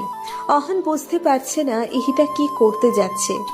উকি মেরে দেখতে নিলেই ইহিতা ফিরে আসে। অহান চোখ সরিয়ে ঠিকমতো বসে। ইহিতা অহানের হাতে একটা ছুরি ও একটি সবজির বোল দিয়ে বলে, এগুলো সব কাটো। অহান ইহিতার দিকে অবাক হয়ে তাকিয়ে বলে, আমি? তুমি ছাড়া এখানে উপস্থিত আর কেউ নেই, আর সকালের নাস্তা আমি বানিয়েছি, তাই এখন তুমি আমায় হেল্প করবে। অহান অকপটে কাট কাট কণ্ঠে বলে। পারবো না। নয়তো আমি আম্মুকে ফোন দিব। এটা শুনে অহান দাঁতে দাঁত চেপে বলে। কাটছি। বলেই সবজিগুলো কাটতে শুরু করে। ইহিতা এটা দেখে রান্নাঘরের দিকে পা বাড়ায়, মুচকি হেসে মনে মনে বলে। জানি তো এমনটাই হবে। মুখে বিরক্তিকর ঝুলিয়ে রেখে সবজিগুলো কাটছে অহান। কিভাবে যে এই জ্বালা যন্ত্রণা থেকে মুক্তি পাবে নিজেও জানে না। মন চাইছে ছুরি দিয়ে ইহিতাকে মেরে দিতে, কিন্তু এমনটা করার সাহস ওর মধ্যে বিন্দু মাত্রও নেই। খুব দ্রুত সবজি কেটে রান্নাঘরে রেখে আসে। সোফায় এসে বসতেই ইহিতা কতগুলো সিদ্ধ করা মটরশুঁটি দিয়ে যায় খোসা ছাড়ানোর জন্য। অসহায় চোখে ইহিতার দিকে অহান তাকায়। ইহিতা কড়া গলায় বলে। কোনো কাজ হবে না এইভাবে তাকিয়ে, তাড়াতাড়ি খোসা ছাড়াও। চোখ সরিয়ে নেয় অহান। ইহিতা ফের রান্নাঘরে চলে যায়। অহান হতাশ হয়ে মটরশুঁটির খোসা ছাড়াতে থাকে। প্রায় অনেকক্ষণ পর কলিং বেল বেজে ওঠে। ইহিতা রান্নাঘর থেকে চিল্লিয়ে গেট খুলতে বলে। অহান মুখ থেকে উচ্চারণ করে উঠে গিয়ে দরজা খুলে দেয়। দরজা খুলতেই অহানের মনের মধ্যে ঘন্টি বেজে যায়, কারণ ওর সামনে একটি সুন্দরী মেয়ে দাঁড়িয়ে আছে, আর এই মেয়েটি নতুনে ওর পাশের ফ্ল্যাটে শিফট হয়েছে। মেয়েটিকে দেখে বাংলাদেশি বলে মনে হচ্ছে। মেয়েটি মুচকি হেসে অহানের উদ্দেশ্যে বলে। আপনি বাংলাদেশি? অহান মাথা ঝাঁকিয়ে বলে। হ্যাঁ। মেয়েটি খুশি হয়ে বলে। ওয়াও, আসলে আমি নতুন ভাড়াটিয়া, আপনি কি আমাকে হেল্প করতে পারবেন? কথাটা শুনেই অহান গোলে হালুয়া হয়ে যায়। মেয়েটিকে কিছু বলতেই যাবে, তখনই ইহিতা অহানের শার্টের কলার পিছন থেকে টেনে ভিতরে নিয়ে এসে মেয়েটির সামনে দাঁড়িয়ে পা থেকে মাথা পর্যন্ত পর্যবেক্ষণ করে। মেয়েটির পরনে ছেঁড়া প্যান্ট, মানে হাঁটুর অংশ ছেঁড়া, আর হাতা কাটা গেঞ্জি। চেহারায় মনে হচ্ছে আটা ময়দা মেখে এসব শেষ করে দিয়েছে। পুরোই সাদা বিড়ালের মতো লাগছে। ইহিতা মেয়েটির কানের কাছে মুখ নিয়ে বলে। শোনো, ময়দা মাখা চুল্লি বুল্লি আমার, এটা কি বলেছে সেটা ইহাতেই ভালো জানে। নজর দিলে তোর চেহারা পচা পানি দিয়ে ধুয়ে দিব। আবার যদি আমার সাথে কথা বলার চেষ্টা করেছিস, তবে তোকে মেরে আমার শাশুড়ির মতো খয়রাত দিব। এখন এখান থেকে ভাগ। বলেই ইহিতা মেয়েটির মুখের উপর দরজা লাগিয়ে দেয়। মেয়েটি হতবিহ্বল নজরে দরজার দিকে তাকিয়ে আছে। সামান্য হেল্প চাওয়ার জন্য এত কথা শুনতে হলো। মাথা চুলকাতে চুলকাতে চলে যায় তার ফ্ল্যাটে।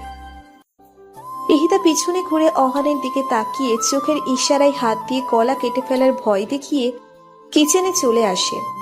অহান ইহিতার এমন ভয়াবহ ওয়ার্নিং দেখে বুকে হাত দিয়ে সোফায় বসে পড়ে। চোখের মনি এদিক সেদিক নাড়িয়ে জোরে নিঃশ্বাস নেয়। সারাদিন ইহিতা অহানকে ছোট ছোট টর্চার করেছে। অহান জাস্ট বিরক্ত, না পারছে বলতে, না পারছে বাসা থেকে পালাতে। দুপুরের খাবার খেতে দেয় না ইহিতা। বাসায় এসে খাবার খাওয়ার পর অহানকে সুস্থ বসতে দেয় না। ইহিতার পায়ের নখ কেটে দিতে বলে, আর নেল পালিশ দিয়ে দিতে বলে। অহান এসব কিছুই পারে না, তবুও ইহিতার ধমক খেয়ে কাপা হাত দিয়ে দিতে হয়। নেল পালিশ দেওয়া শেষ হলো। ইহিতা অহানকে রুমে পাঠিয়ে দেয়। ইহিতা রুমে এসে মেডিসিন নিয়ে নেল পালিশ উঠিয়ে ফেলে, কারণ অহানকে জ্বালাতন করার জন্য নেল পালিশ দিয়ে দিতে বলেছিল, যার কারণে নেল পালিশ উঠিয়ে ফেলে। জানি না আমার মনের আশা পূরণ হবে কিনা। আজমল রহমান তার মাথায় হাত বুলিয়ে দেয়, পাশে বসে বলে। তোমার আশা ঠিক পূর্ণ হবে, একটু ধৈর্য ধরো। অবশ্যই, ভরসা রাখো তার উপর। চোখ বন্ধ করে আর একবার বড় নিঃশ্বাস ছাড়লেন। ইহিতা রুমে এসে আয়নার সামনে দাঁড়ায়। গলার চেইনের দিকে নজর পড়তেই ইহিতার আরমানের কথা মনে পড়ে। খুলে হাতে নেয়, ডুব দেয় ভাবনার জগতে। আজ ইহিতা ও আরমানের বাসর রাত। প্রচন্ড ভয়ের মধ্যে আছে ইহিতা। ইহিতা এই রাতের জন্য মোটেও প্রস্তুত নয়। এসেই যদি স্বামিত্ব ফলাতে চাই, এটা ভেবে অনেক বেশি আতঙ্কের মধ্যে আছে। বিয়ের আগে আরমানের সাথে একবার কথা হয়েছিল ইহিতার, তাও টুকটাক। দুই পক্ষের সম্মতিতে খুব দ্রুত ওদের বিয়ে হয়, যার কারণে দুজন দুজনার সম্পর্কে কিছুই জানে না। কিন্তু এমনটা হয় না।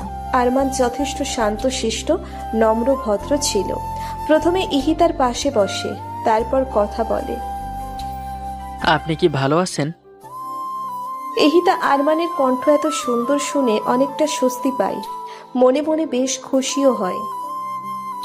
জি ভালো। আপনি কেমন আছেন? ভালো। এইটুকু বলে আরমান ও ইহিতা দুজনেই চুপ করে থাকে। ইহিতা বিব্রত বোধ করছে। ইহিতা মুখে কিছু না বলে মাথা দুলিয়ে হ্যাঁ সম্মতি দেয়। তারপর আরমান ইহিতার হাত ধরে। ইহিতার মনের মধ্যে খচ করে ওঠে। ভয়তে মাথা নত করে চুপ করে দাঁড়িয়ে থাকে। আরমান নরম স্বরে ইহিতাকে বলে, আমি জানি আপনি ভয় পাচ্ছেন আমাকে। ভয় পাবেন না। আমরা আগে একে অপরের বিষয়ে ভালোভাবে জানবো, বন্ধু হব, তারপর আমাদের মাঝে ঘনিষ্ঠ সম্পর্ক হবে। তার আগে নয়। আপনি নিশ্চিন্তে থাকতে পারেন। বিনা অনুমতিতে আমি আপনাকে স্পর্শ করব না। ইহিতা আরমানের কথাগুলো শুনে যেমন অবাক হচ্ছে তেমনি ভালো লাগছে। মনের মধ্যে আরমানের জন্য একটা জায়গা তৈরি হয়েছে। ভাবতেও পারেনি ওর জন্য এত বড় সারপ্রাইজ রেখেছিল জীবনে। আরমান ইহিতার গলায় সেই লকেট সহ চেন পরিয়ে দেয়, যেটা এখন ইহিতার হাতে আছে। চোখ থেকে পানির স্রোতের ধারা বইতে থাকে। আজ সেই মানুষটি নেই, কিন্তু তার দেওয়া সেই প্রথম চিহ্নটা আছে। হাঁটু গেড়ে বসে পড়ে ফ্লোরে। চোখের জলগুলো গাল পেয়ে ফ্লোরের উপর ফোঁটা ফোঁটা জমে একত্রিত হচ্ছে। হারিয়ে ফেলেছে সেই মানুষটিকে, যেই মানুষটি ছায়ার মতো সব সময় ইহিতার পাশে থাকতো। ভালোবাসায় আগলে ডাকতো বাহু ডোরে। অনেকক্ষণ সেখানে বসে কান্না করে, যার কারণে মাথায় পেইন শুরু হয়। ইহিতা ফ্লোরেই শুয়ে পড়ে, চেইনটা বুকের সাথে মিশিয়ে। দিন যত যাচ্ছে ইহিতার টর্চার শাসনের পরিমাণও বাড়ছে। বহু কষ্টে আহান ইহিতার টর্চার মুখে বুঝে সহ্য করে নিচ্ছে। না চাইতেও অহানের ইহিতার সব কথা শুনতে হচ্ছে, যা অহানের কাছে সবচাইতে কষ্টকর বিষয় ছিল। তবুও কথা তো শুনতেই হবে। আর কথায় কথায় গাল টেনে দেওয়া তো আছেই। এই কাজটাই অহান বেশি বিরক্ত ও রাগ হয়। এটা ছাড়াও ইহিতা অহানের ফোন থেকে মেয়েদের সব নাম্বার ডিলিট করে দেয়। সময়, দিন, মাস কেটে যায় পুরো 5 মাস। এখন অহানের কাছে ইহিতার সব টর্চারগুলো মুখস্থ হয়ে গেছে। কখন কি বলতে হয় তা অহান জানে। তারপরও সুযোগ পেলে অহান তেরামি করতে পিছুপা হয় না। অহানের তেরামি ঠিক করার জন্য ইহিতা তো আছে। এক মেডিসিনই সোজা অহান। ইহিতা অহানকে দিয়ে জামা ইস্ত্রি করাচ্ছে। ইহিতা দাঁড়িয়ে থেকে বলে দিচ্ছে কিভাবে জামা ইস্ত্রি করতে হয়। অহান ঠিক সেইভাবেই ইস্ত্রি করছে। হাত দিয়ে দেখিয়ে বলে ইহিতা, ঠিক মতো করো, ভালো করে ধরে নাও। করছি। হ্যাঁ, ঠিক মতো করো। কথা না বলে ছোড়ে ছোড়ে মেশিন দিয়ে জামা ঘষতে থাকে। রাগে অহান দাঁত কিরমির করছে। ইহিতা অহানের কাছ থেকে চলে এসে আরাম করে সোফায় বসে আচার খাচ্ছে। কিছুক্ষণ পর অহানের কাজ শেষ হয়। ইহিতা অহানকে বলে, ফ্রিজে আইসক্রিম আছে, নিয়ে এসো। আপনি না আচার খাচ্ছেন? আইসক্রিমও খাবো। মনে মনে বলে অহান। খাদক কোথাকার। যাবে নাকি? যাচ্ছি। বলেই অহান বিরক্তি নিয়ে ফ্রিজ থেকে আইসক্রিম বের করে ঠাস করে লাগিয়ে হনহনিয়ে ড্রয়িং রুমে আসে। আইসক্রিমের বাটি ধাপ করে রাখে টেবিলের উপর। ভদ্রতা শিখো নাই? না, শিখি নাই। তার চেয়ে বড় কিছু থাকলে আমি আছি। বলেই অহান রুমে চলে আসে। ইহিতা অহানের রাগ দেখে মৃদু হাসে। ফোনের রিংটোন বাজতে থাকে। ইহিতা ফোনের স্ক্রিনের দিকে তাকিয়ে দেখে হামিদা বানু কল দিয়েছে। ফোন নিয়ে রুমে চলে আসে। হামিদা বানুর সাথে ইহিতার অনেকক্ষণ কথা হয়। ফোন কেটে দেওয়ার পর ইহিতা আইসক্রিমের বাটি ফ্রিজে রেখে গোসল করতে চলে যায়। অহান বাথটাবে বসে একা একা নিজের সাথেই কথা বলছে। জানি না কিভাবে ইহিতার কাছ থেকে মুক্তি পাবো। জীবনটা আমার অতিষ্ঠ, বরবাদ। আজকে ছুটির দিনও শান্তি নেই। হুকুম জারি করে করেই মারবে আমায়। রাগ নিয়ে গোসল সেরে বের হয় অহান। এসে টেবিলে খাবার সাজাতে থাকে। ইহিতা রুম থেকে বের হয়ে দেখে অহান খাবার বাড়ছে। ইহিতা খুশি হয়ে অহানের গাল টেনে খেতে বসে। দুজনের খাওয়া শেষ হলে বিকেলের দিকে ঘুরতে বের হয়। রাতে বাসায় এসে জানতে পারে অহান ও রিফাতের আরেকটি ফ্রেন্ড এসেছে, আর সে মেয়ে, নাম আনিকা। আনিকা ওদের সাথে চায়না পড়তে এসেছে, তবে ওদের সেকশনে ভিন্ন ছিল। আনিকা আর্কিটেকচার নিয়ে পড়াশোনা করে, ওদের থেকে ভালো পজিশনে আছে আনিকা। 3 বছর আগে আনিকার সাথে অহানের কোনো একটি বিষয় নিয়ে ঝগড়া হয়। এরপর থেকেই আনিকা অহানের সাথে যোগাযোগ বিচ্ছিন্ন করে দেয়। রিফাতের সাথে ওর কথা হলেও অহানের সাথে কথা হয় না।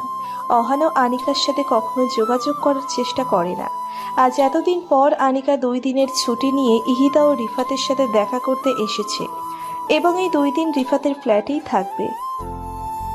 আনিকা ইহিতার সাথে দেখা করতে আসে। অহান আনিকাকে দেখেও ইগনোর করে বাসা থেকেই বেরিয়ে যায়। আনিকার এতে বেশ খারাপ লাগে, কারণ ভুলটা আহানেরই ছিল, ঝগড়াটা আহানেই করেছে। ভাবি, কিছু বুঝতেছো? অহন কি ভালো হবে? জানি না, তবে আমার যথাসাধ্য চেষ্টা করছি। এতদিন পর অহানের সাথে দেখা হলো, তবুও আমার সাথে কথা বললো না। মন খারাপ করে বলে আনিকা। ইহিতা আনিকার কাঁধে হাত রেখে বলে, কষ্ট পেও না, জানোই তো আহানের রিগো একটু বেশি। দেখবে একদিন আহান কথা বলার জন্য তোমাকে খুঁজবে। জানি না এটা সত্য হবে কিনা। আন্টির সাথে কথা বলো না? অহানের আম্মুর কথা বলছো? হ্যাঁ। বলি তো, আমি কয়দিন আগে বাংলাদেশে গিয়েছিলাম, তখন তার সাথে দেখা করে এসেছি।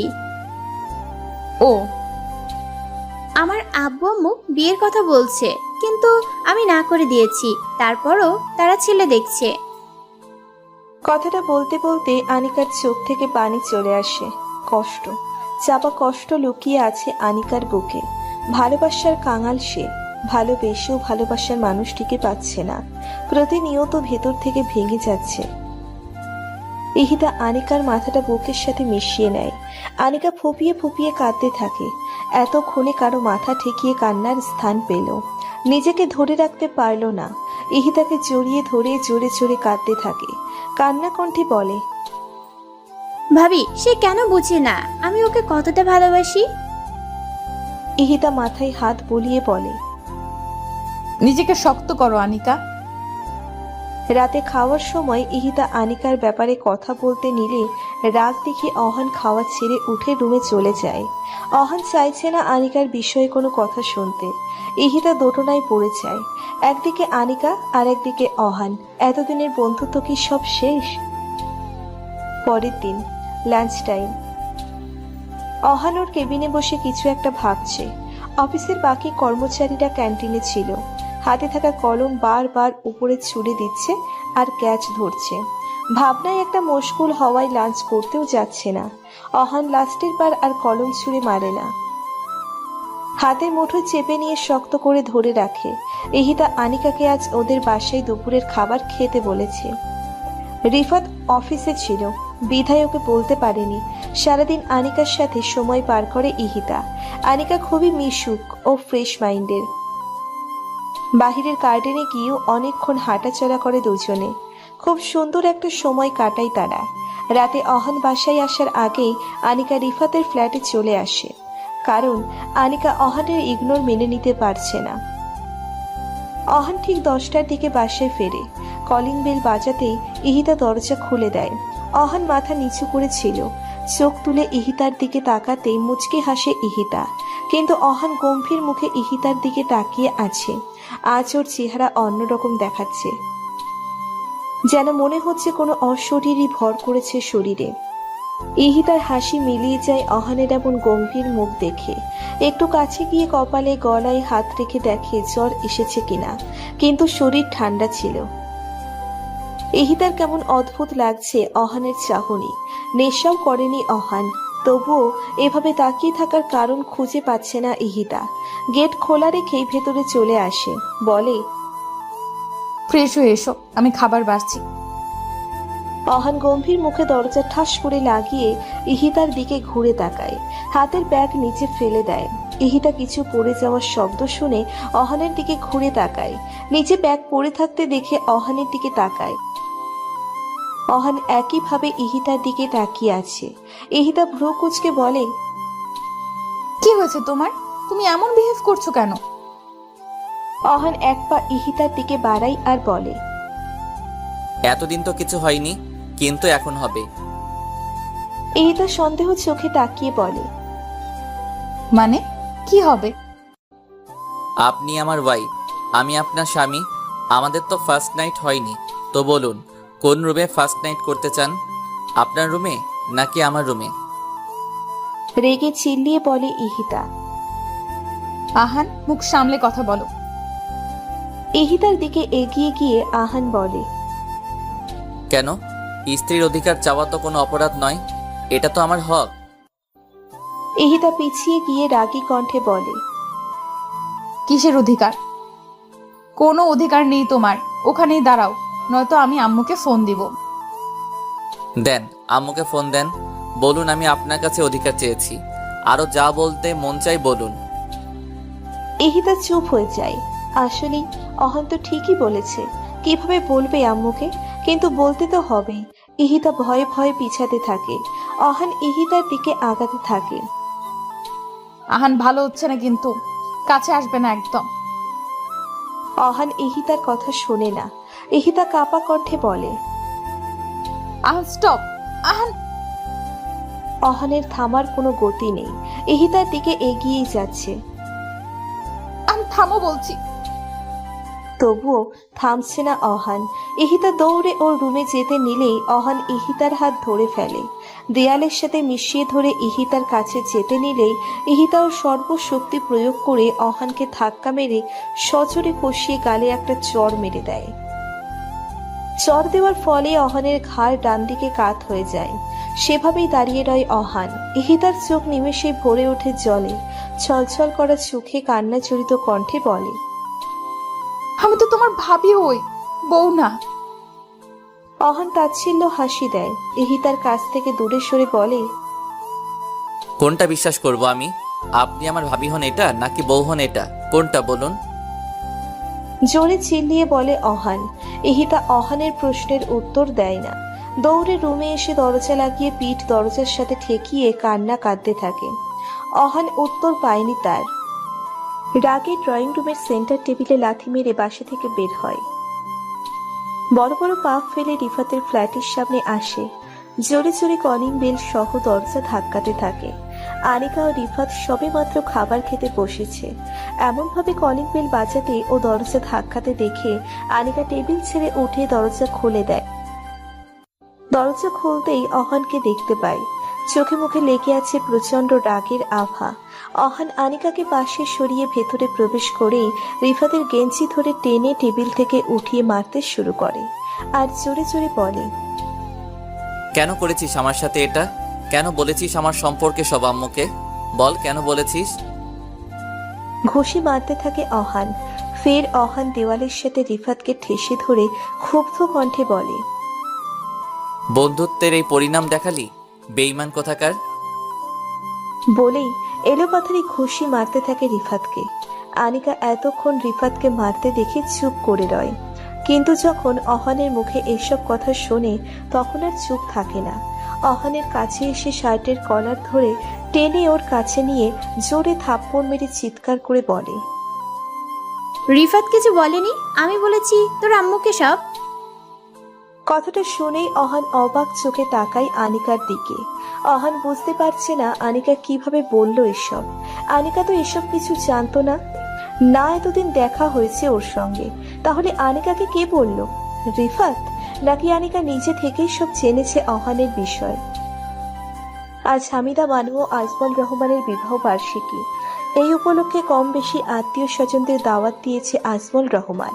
কিছুক্ষণ আগেই অহানের সাথে কথা বলেছে তারা। অহান বেশি কথা বলতে পারেনি, অফিসে কাজ ছিল তাই। ইহিতা আজকে আরমানের দেওয়া খয়েরি রঙের শাড়ি পরেছে। আরমানের কথা মতো হালকা সেজেছে। নিজেকে আয়নায় দেখে ড্রয়িং রুম থেকে বের হয়ে মেহমানদের সাথে কথা বলতে থাকে, সময় কাটতে থাকে। আরমান আজ অফিস থেকে তাড়াতাড়ি ছুটি নিয়েছে। কিছুক্ষণ আগেই ইহিতা আরমানের সাথে কথা বলেছে। 10 মিনিট আগেই অফিস থেকে গাড়ি নিয়ে বের হয়েছে আরমান। এখন 9টা বাজতে চলল। আরমানের এখনো কোনো খবর নেই। ইহিতা আবার আরমানকে ফোন দেয়।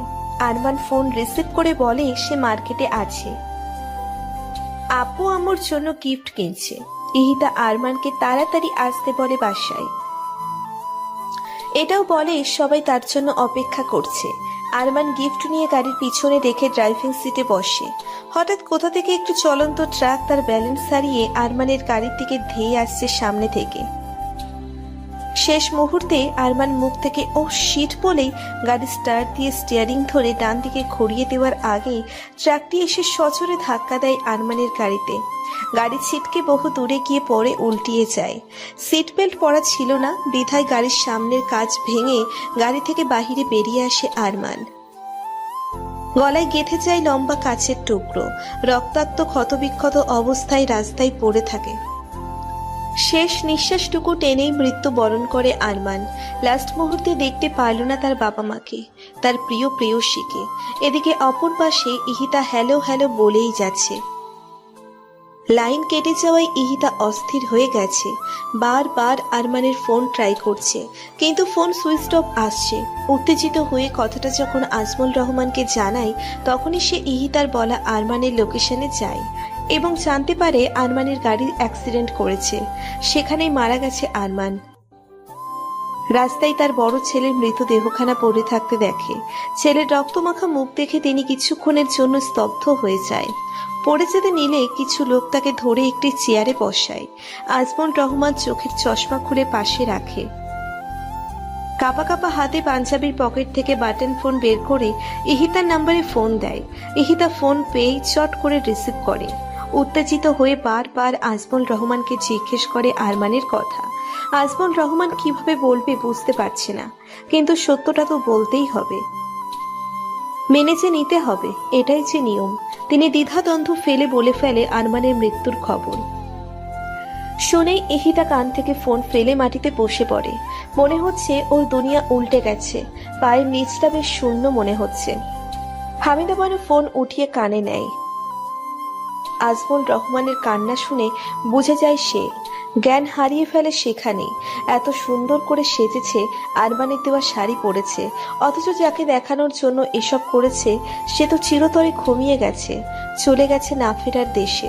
বাবা মায়ের বিবাহ বার্ষিকী হলো ছেলের মৃত্যুদিন। এখন এই দিনে দুটি বার্ষিকী উদযাপন হবে। কি চরম পরিহাস!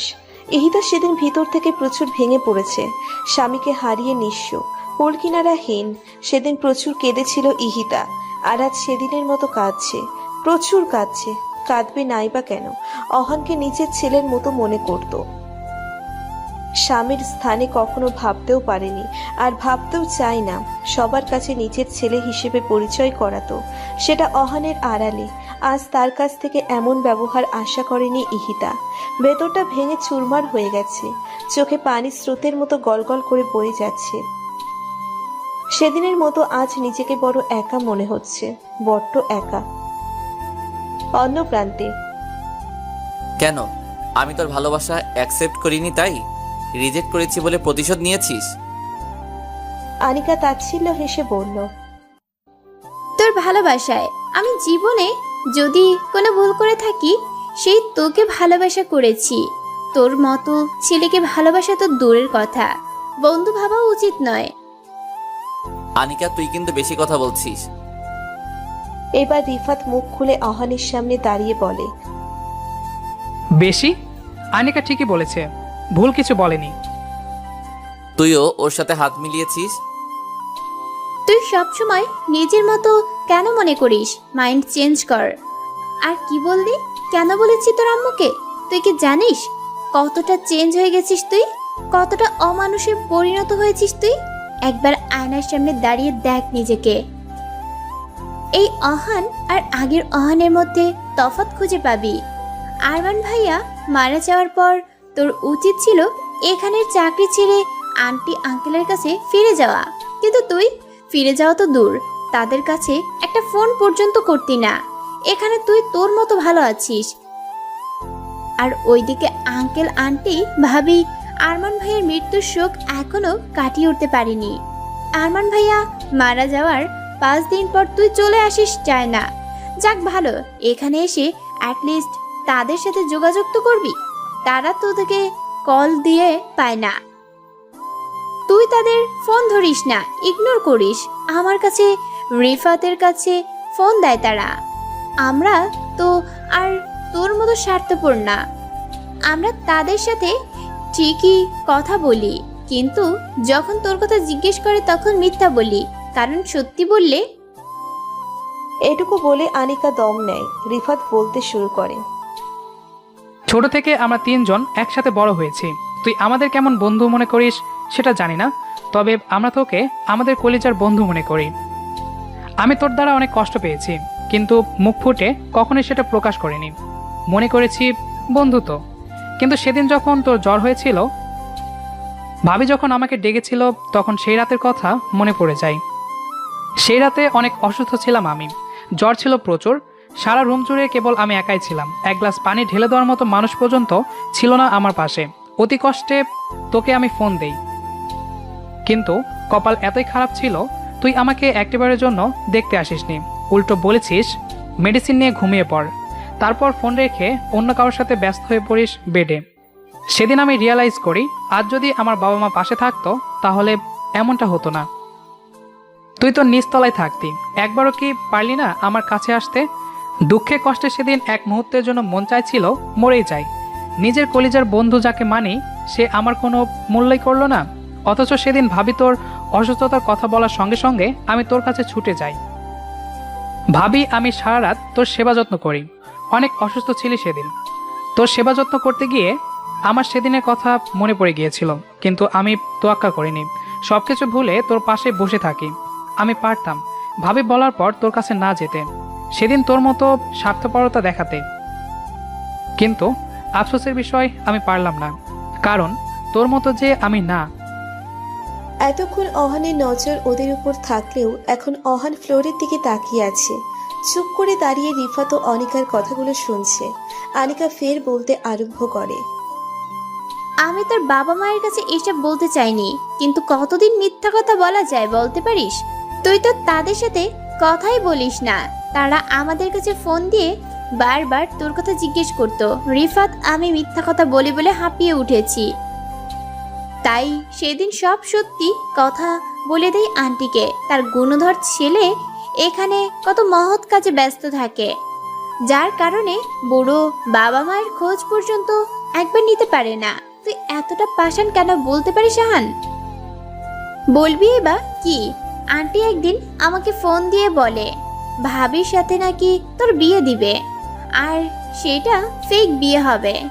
বিয়ে যদি সত্যি হোক বা মিথ্যে, ভাবি রাজি ছিল না, তবুও আন্টির কথা রাখতে তোর বিষয়ে সব কিছু শুনে সে রাজি হয়।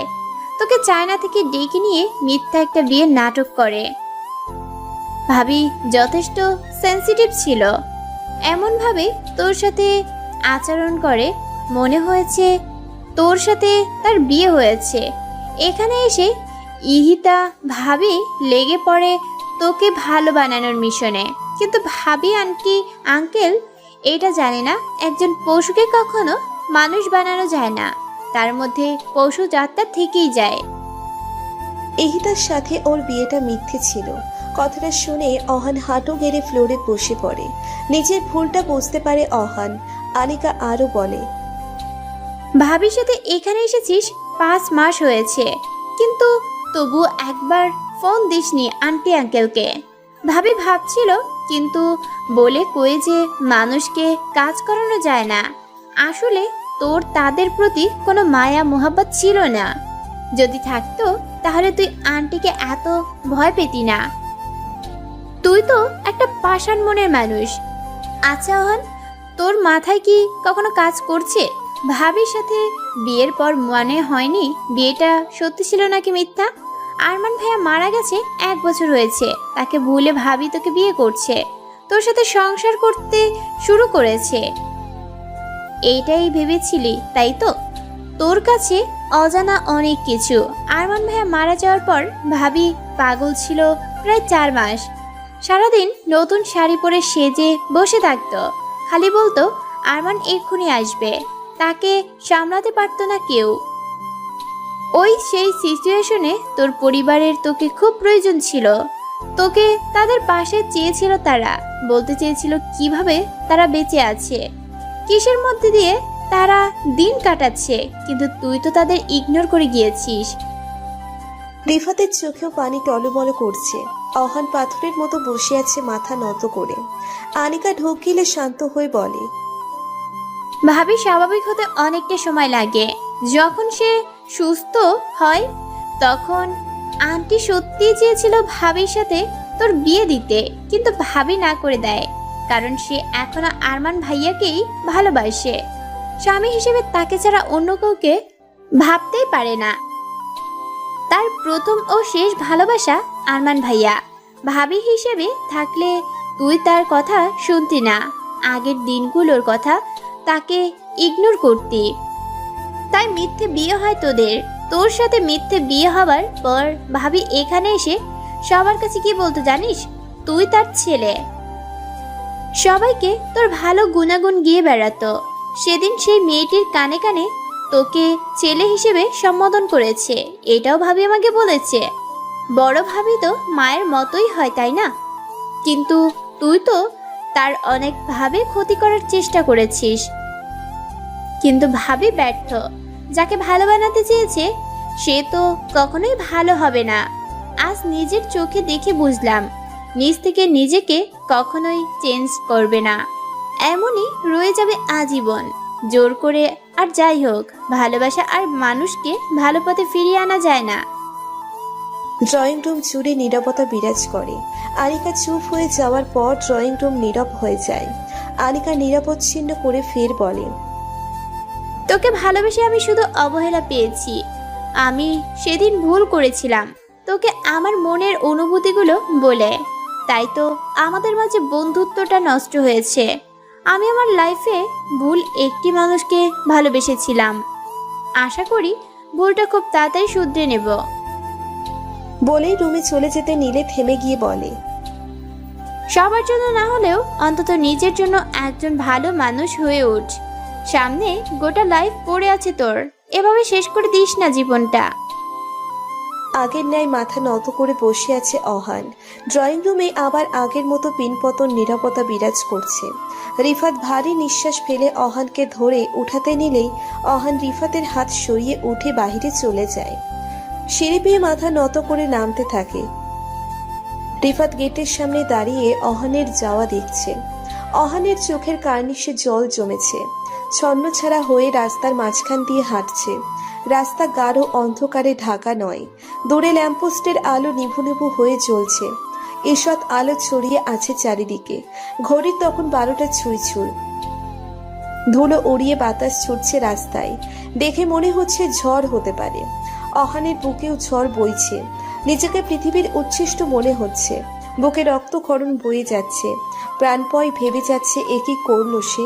মায়ের মতো ভাবিকে না জেনে বুঝে স্ত্রীর অধিকার চেয়ে কাছে টেনেছিল। মারাত্মক ভুল করেছে সে। এতদিন মারাত্মক ভুল করে এসেছে তার বাবা মায়ের সাথে, কিন্তু সে তো সত্যিটা জানতো না। আসলেই কি সে মারাত্মক ভুল করেছে স্ত্রীর অধিকার চেয়ে? তার তো জানা ছিল ইহিতা তার বউ নয়, ভাবি। তবুও মন মানছে না। নিজেকে আজ অপরাধী বলে মনে হচ্ছে। এতগুলো মানুষকে সে এতদিন কষ্ট দিয়ে এসেছে, আর আজ মাত্রাধিক কষ্ট দিয়ে ফেলেছে। মাপ চাইবে তাদের কাছে, কিন্তু পারবে কি তারা ওকে মাপ করতে? পারবে কি অহান আগের মতো সব ঠিক করে দিতে? চায় না এমন লাইফ। হতে চায় সে আগের অহান, সেই ছোট্ট নিষ্পাপ অহান, যার মনে ছিল না কোনো অহংকার, হিংসা, লালসা। সকালের আলো ফুটতেই অহানের ঘুম ভাঙে। রাতে দেরি করে বাসায় ফিরেছে, তবুও আজ তাড়াতাড়ি ঘুম ভেঙেছে। আজকের সকালটাকে নতুনভাবে শুরু করতে চায় অহান। নতুনভাবে সব কিছু শুরু করবে, জীবনটাকে নতুনভাবে সাজাবে। জানালার পর্দা সরিয়ে দেয়। রৌদ্র এসে অহানের গায়ে পড়ে। অহান সূর্যের দিকে তাকিয়ে মৃদু হাসে। প্রথমে ফ্রেশ হয়ে নেয়, তারপর কানে ব্লুটুথ লাগিয়ে কিচেনে আসে এবং কল দেয় হামিদা বানুকে। ঘুমাবার প্রস্তুতি নিচ্ছিলেন হামিদা বানু। তখনই পাশে থাকা ফোনটা বেজে ওঠায় কিঞ্চিত পরিমাণ বিরক্তি নিয়ে ফোন হাতে নিতেই তিনি কিছুটা চমকে গেলেন। সে যেন নিজের চোখে বিশ্বাস করাতে পারছেন না এটা অহানের নাম্বার। তার এমন চমকানো চেহারা দেখে আজমল রহমানও ফোনের দিকে তাকায়। তিনিও বেশ চমকে গেলেন। ফোন বেজে কেটে যায় তাদের এমন চমকানোর রিয়াকশনের মাধ্যমে। হামিদা বানু আজমল রহমানের দিকে তাকিয়ে বললেন, মনে হয় ভুলে ফোন ঢুকে গেছে নাম্বারে। রিসিভ করো, দেখো কি বলতে চাই অহন। হামিদা বানু আজমল রহমানের দিকে চোখ পিটপিট করে তাকিয়ে পরক্ষণে চোখ সরিয়ে নিয়ে ফোন রিসিভ করে কানে দেয়। অপর পাশ থেকে অহান অভিমানী স্বরে বলে, ছেলের ফোন ধরতে এত সময় লাগে? কি করছিলে এতক্ষণ? প্রশ্ন করে বসে অহান। হামিদা বানু অবাক হয়ে আজমল রহমানের দিকে তাকিয়ে রয়। এর আগে কখনোই অহান এভাবে কথা বলেনি, তাই বেশ অবাক হচ্ছেন। চুপ করে আছে কেন? কথা বলো অহনের সাথে। হ্যাঁ, মানে ঘুমানোর প্রস্তুতি নিচ্ছিলাম তো, তখনই তুই কল দিলি। এভাবে কথা বলছো কেন? আমি কি অন্য কারো ছেলে নাকি? ঠিক মতো কথা বলো আম্মু। তুই কি ঠিক আছিস? অবশ্যই, মায়ের দোয়া সাথে থাকলে সব সন্তানই সুস্থ থাকবে। হামিদা বানু আরো অবাক হলেন। তার চোখের কোণায় ক্ষুদ্র জল এসে জমেছে। আজমল রহমান তার কাছ থেকে ফোন নিয়ে বলে, বাবা কিছু হয়েছে কি? এভাবে কথা বলছিস যে তোর মায়ের সাথে? কথা বলতে গেলে কি কিছু হওয়া লাগবে আব্বু? আর আমি তো তোমাদের ছেলে, তাই না? এমন ভাবে কি কথা বলতে পারি না? তা নয়, এই প্রথম তুই আমাদের কাছে নিজ থেকে ফোন দিয়েছিস, তা আবার এভাবে কথা বলছিস, খুব ভাবাচ্ছে। আগের অহান নেই বাবা, তাকে আর খুঁজলেও পাবে না। এতদিন তোমাদের সাথে যা করেছি তার প্রায়শ্চিত্ত করার সময় এসে গেছে। আমি খুব শীঘ্রই ভাবিকে নিয়ে বাংলাদেশে আসছি। দোয়া রেখো, মাফ করে দিও আগের অহানকে। বলেই অহান ফোন কেটে দেয়। আবেগের মোহে তার চোখেও জলকণা এসে ভর করেছে। দীর্ঘশ্বাস ফেলে রান্না করতে শুরু করে। রান্না শেষ করেই ইহিতাকে ডাক দিবে। কাল রাতের খাবারগুলো তেমনি ভাবে টেবিলের উপর রাখা ছিল, যার কারণে অহান বুঝে যায় ইহিতাও রাতে কিছু খায়নি। আজমল রহমান আবেগ প্রবল হয় ফোনের স্ক্রিনের দিকে তাকিয়ে আছে। পাশেই হামিদা বানু ফুপিয়ে কাঁদছে। এ যে সুখের কান্না। এতদিনে আল্লাহ তার ডাক শুনেছে, তার ছেলেকে ভালো পথে ফিরিয়ে দিয়েছে। আজমল রহমান পুরো ব্যাপারটা ক্লিয়ার হওয়ার জন্য আনিকাকে কল দেয়। আনিকা হতাশ কণ্ঠে কাল রাতের কথা জানালে আজমল রহমান ও হামিদা বানু সবকিছু বুঝতে পারে। আজমল রহমান যখন আনিকাকে বলেন অহান কল দিয়েছে, শুনে আনিকাও তখন বেশ অবাক হয়েছে। পরক্ষণে আনিকাও খুশি হয় আজমল রহমানের পুরো কথা শুনে। অহানের রান্না শেষ। হাত ধুয়ে মুছে ইহিতার রুমে এসে নক করে। ইহিতা তখনও ফ্লোরেই শুয়েছিল। বেশ কয়েকবার নক করার পরও দরজা খোলে না। এবার অহান জোরে জোরে নক করে, যার ফলে ইহিতার ঘুম হালকা হয়ে যায়। চোখ মেলে তাকাতেই সামনের সব কিছু ঘোলাটে দেখতে পায়। কাল রাতে অধিক মাত্রার কান্না করার ফলে চোখ ফুলে গেছে, মাথা ঝিম ধরে আছে। বহু কষ্টে উঠে বসে। দরজা ধাক্কানোর আওয়াজ শুনতে পেয়ে বুঝতে পারে অহান ডাকছে। পরক্ষণে কাল রাতের কথা মনে পড়ে, কিন্তু ইহিতা এটাও বুঝতে পারে এতে অহানের কোনো দোষ ছিল না। অহান তো সত্যিটা জানতো না সে তার বউ নয়, ভাবিই হয়। চোখ বন্ধ করে দীর্ঘশ্বাস ফেলে দেয়াল ধরে উঠে দাঁড়ালো। দরজা খুলে দিতেই হুড়মুড় করে অহান ভিতরে প্রবেশ করে। জোরে নিঃশ্বাস নিয়ে বলে, এতক্ষণ লাগে দরজা খুলতে? আমি কতক্ষণ ধরে ডাকছি আপনাকে? ইহিতা নিচের দিকে তাকিয়ে মৃদু স্বরে বলে, কেন? ফ্রেশ হয়ে নিন, ব্রেকফাস্ট করবেন। ইহিতা অহানকে কিছু না বলেই বাথরুমের দিকে পা বাড়াতে অহান পিছনের থেকে বলে ওঠে, মাফ করে দিবেন ভাবি, আমি এই টপিকে কোনো কথা বলতে চাই না, ভুলে যাও সব। অহান বুঝতে পারে ইহিতা এখনো রেগে আছে তার উপর। অহান কিছুক্ষণ মৌন হয়ে রয়, তারপর চলে আসে ড্রয়িং রুমে। একটু আগেই অহান রিফাত ও আনিকাকে ওর ফ্ল্যাটে আসতে বলেছে। ওদের জন্য ব্রেকফাস্ট বানিয়েছে অহান। রীতিমতো ওরাও সেখানে উপস্থিত হয়। অহান ওদের সাথে হাসি মুখে কথা বলে সোফায় বসতে বলে। অহানের এমন আচরণে আজ ওরা বেশ অবাক হলেও ভিতরে ভিতরে বেশ খুশি হয়। অহান রিফাত ও আনিকার উদ্দেশ্যে বলে, সরি রে, এতদিন অজান্তেই তোদের অনেক কষ্ট দিয়েছি। কাল তোরা সবকিছু চোখে আঙুল দিয়ে দেখিয়ে দিয়েছিস। এখন কি আমি আর আগের মতো থাকতে পারি বল? আমি সেই আগের অহান হয়ে গেছি। যাক, তোরা চেয়েছিস, যাকে তোরা চেয়েছিস মাফ করেছিস তোরা। আনিকা এক মনে অহানকে দেখছে। খুশিময় এক চিলতে হাসি ফুটে ওঠে ঠোঁটে। রিফাত অন্যদিকে মুখ ঘুরিয়ে অহানের সামনে ডান পা এগিয়ে দিয়ে বলে, পা ধর, তাহলে মাফ করে দিব। অহান দুষ্টু হাসি দিয়ে রিফাতের পা ধরে, কিন্তু পরক্ষণে পা ধরে টেনে ফ্লোরে ফেলে দেয়, যেটা দেখে আনিকা ও অহান দুজনেই হেসে ওঠে। এদিকে ইহিতা রুম থেকে বেরিয়ে দুহাত বগল দাবা করে দাঁড়িয়ে ভারী কণ্ঠে বলে, আমার পা ধরবে কে শুনি? হাসি থামিয়ে ওরা ইহিতার দিকে তাকায়। অহান ইহিতার সামনে হাঁটু গেড়ে বসে হাত ভাঁজ করে বলে, মাফ করে দেই ভাবি, আমার এত বড় ভুল হয়ে গেছে। আর কখনো খারাপ কাজ করব না, সৎ পথে চলবো, আর আপনার কথা পাই টু পাই মানবো। শুধু আমার কথা? সবার কথা শুনবো। মাফ করে দেন ভাবি। ঠিক আছে, ঠিক আছে, ছাড়ো। আহান উঠে দাঁড়াতেই ইহিতা হেঁটে গিয়ে আনিকার পাশে বসে। খুব হাসি খুশিতেই সকালের নাস্তা সারে এবং প্রোগ্রাম করে আজ ওরা পিকনিকে যাবে। তবে তার আগে অহান ওর অফিসে গিয়ে রিজাইন দিয়ে আসতে চায়। ওদের সব ব্যবস্থা করতে বলে। অহান অফিসে আসে। কাল রাতের কথা রিফাত ও আনিকা ইহিতাকে খুলে বলে, কিন্তু ইহিতা অহানের মিসবিহেভের কথা বলে না। অহানকে ছোট করতে চায় না ওদের কাছে। আর এমনিতেও এতে তো অহানের কোনো দোষ ছিল না। হামিদা বানু ইহিতাকে ফোন দিয়ে অনেক কান্নাকাটি করে বলে, মা, তুই পারলে অহনকে ভালো বানাতে, আমি তোর কাছে ঋণী। আমি না মা, রিফাত ও আনিকার কারণে আহান আজ ভালো পথে ফিরে এসেছে। ওরা যদি সব খুলে না বলতো তাহলে হয়তো আহান এসব জানতো না। হ্যাঁ, ওরাও অনেক সাহায্য করেছে। আমি তোদের তিনজনের কাছেই ঋণী। এইসব কথা থাক, আপনি এখন আর এসব নিয়ে টেনশন করবেন না। এখন আর টেনশন কিসের? আমার ছেলে ফিরে আসছে আমার কাছে, এটাই তো এত বছর চেয়েছিলাম। মানসিক শান্তি নিয়ে থাকুন। আমি রাখছি মা। আচ্ছা। ফোন কেটে দেয় ইহিতা। রিফাত ও ইহিতাকে বসতে বলে রুমের ভিতরে আসে ইহিতা। দরজা লাগিয়ে মাটিতে বসে পড়ে। মাথায় খুব যন্ত্রণা হচ্ছে, কিন্তু না, তবুও সে মেডিসিন নিবে না। এখন আর কোনো পিছুটার নেই। হামিদা বানুর ওয়াদা সে রেখেছে। ইহিতা অতি কষ্টে হামাগুড়ি দিয়ে হেঁটে বাথরুমে আসে। দেয়াল ধরে উঠে দাঁড়িয়ে পানির ট্যাপ ছেড়ে মাথায় পানি দিতে থাকে। কিছুক্ষণ পর মাথার ব্যথা নিয়ন্ত্রণ হতে থাকে। পুরো ব্যথা কমে যাওয়ার পর মাথায় তোয়ালে বেঁধে বাহিরে আসে। মাথায় তোয়ালে বেঁধেছো কেন? মাথা ব্যথা বলেছিল, তাই পানি দিয়েছিলাম। মেডিসিন নাও। না, লাগবে না, কমে গেছে।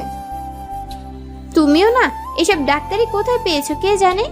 এখন এখানে এসে দেখো কোথায় যাবে পিকনিকে। ল্যাপটপের দিকে তাকিয়ে বলে আনিকা। ইহিতা আনিকার পাশে এসে বসে।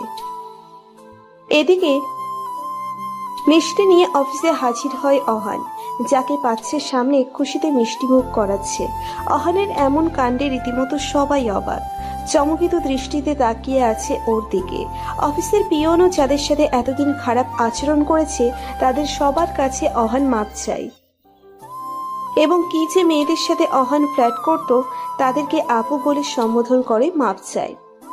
মেয়েরা অহানের এমন আচরণ দেখে পাল্টা জবাব না দিয়ে তাকিয়ে রয়। তারপর চলে যায় বসের কেবিনে। তার সাথে কিছুক্ষণ কথা বলে বাহিরে চলে আসে এবং সবার উদ্দেশ্যে রিজাইন করার কথা বলে ফের মাপ চেয়ে চলে আসে বাহিরে। অহানের প্রতি সবার উপর ক্ষোভ থাকলেও এখন সবাই অবাক হচ্ছে এমন ব্যবহার দেখে, এবং সবার মনে অহানের করা অন্যায়গুলো মুছে গেছে। বাসায় ফিরে পিকনিকের সব বন্দোবস্ত করে একটি সুন্দর এরিয়ার উদ্দেশ্যে রওনা হয়। সেখানে আসতে বেশিক্ষণ লাগে না ওদের। এখানে এসে ছোট্ট একটা টেন্ট লাগিয়ে বারবিকিউ করতে থাকে। হামিদা বানু ও আজমল রহমানকে ভিডিও কলে ওদের পিকনিকের মোমেন্ট দেখাচ্ছে। ওদেরকে হ্যাপি দেখে তারাও হ্যাপি। ওরা খুব এনজয় করে আজকের পিকনিকটা। এরই মাঝে ইহিতার মাথায় পেইন উঠলে পাত্তা দেয় না, ঠোঁটে হাসি ফুটিয়ে সবার সাথে স্বাভাবিক ব্যবহার করে। সন্ধ্যার দিকে ওরা গাড়িতে বাসায় ফিরছে। গাড়িতে বসে অহান ঘুমিয়ে যায়। ওদের চেয়েও অহান বেশি পরিশ্রম করেছে আজ, তাই শরীর বেশ ক্লান্ত ছিল। ক্লান্তিতে চোখে ঘুম এসে পড়েছে। গাড়ির পিছনের সিটের মাঝখানে ছিল অহান, ওর দুপাশে ছিল ইহিতা ও আনিকা। রিফাত ছিল সামনে ড্রাইভারের সাথে। অহান ঘুমিয়ে যাওয়ার ফলে ওর মাথাটা বারবার আনিকার কাঁধের উপর পড়ছিল। আনিকা এটা দেখে অহানের মাথাটা ইহিতার কাঁধের উপর রাখে। আনিকার এমন কাণ্ডে ইহিতা ওর দিকে তাকায়।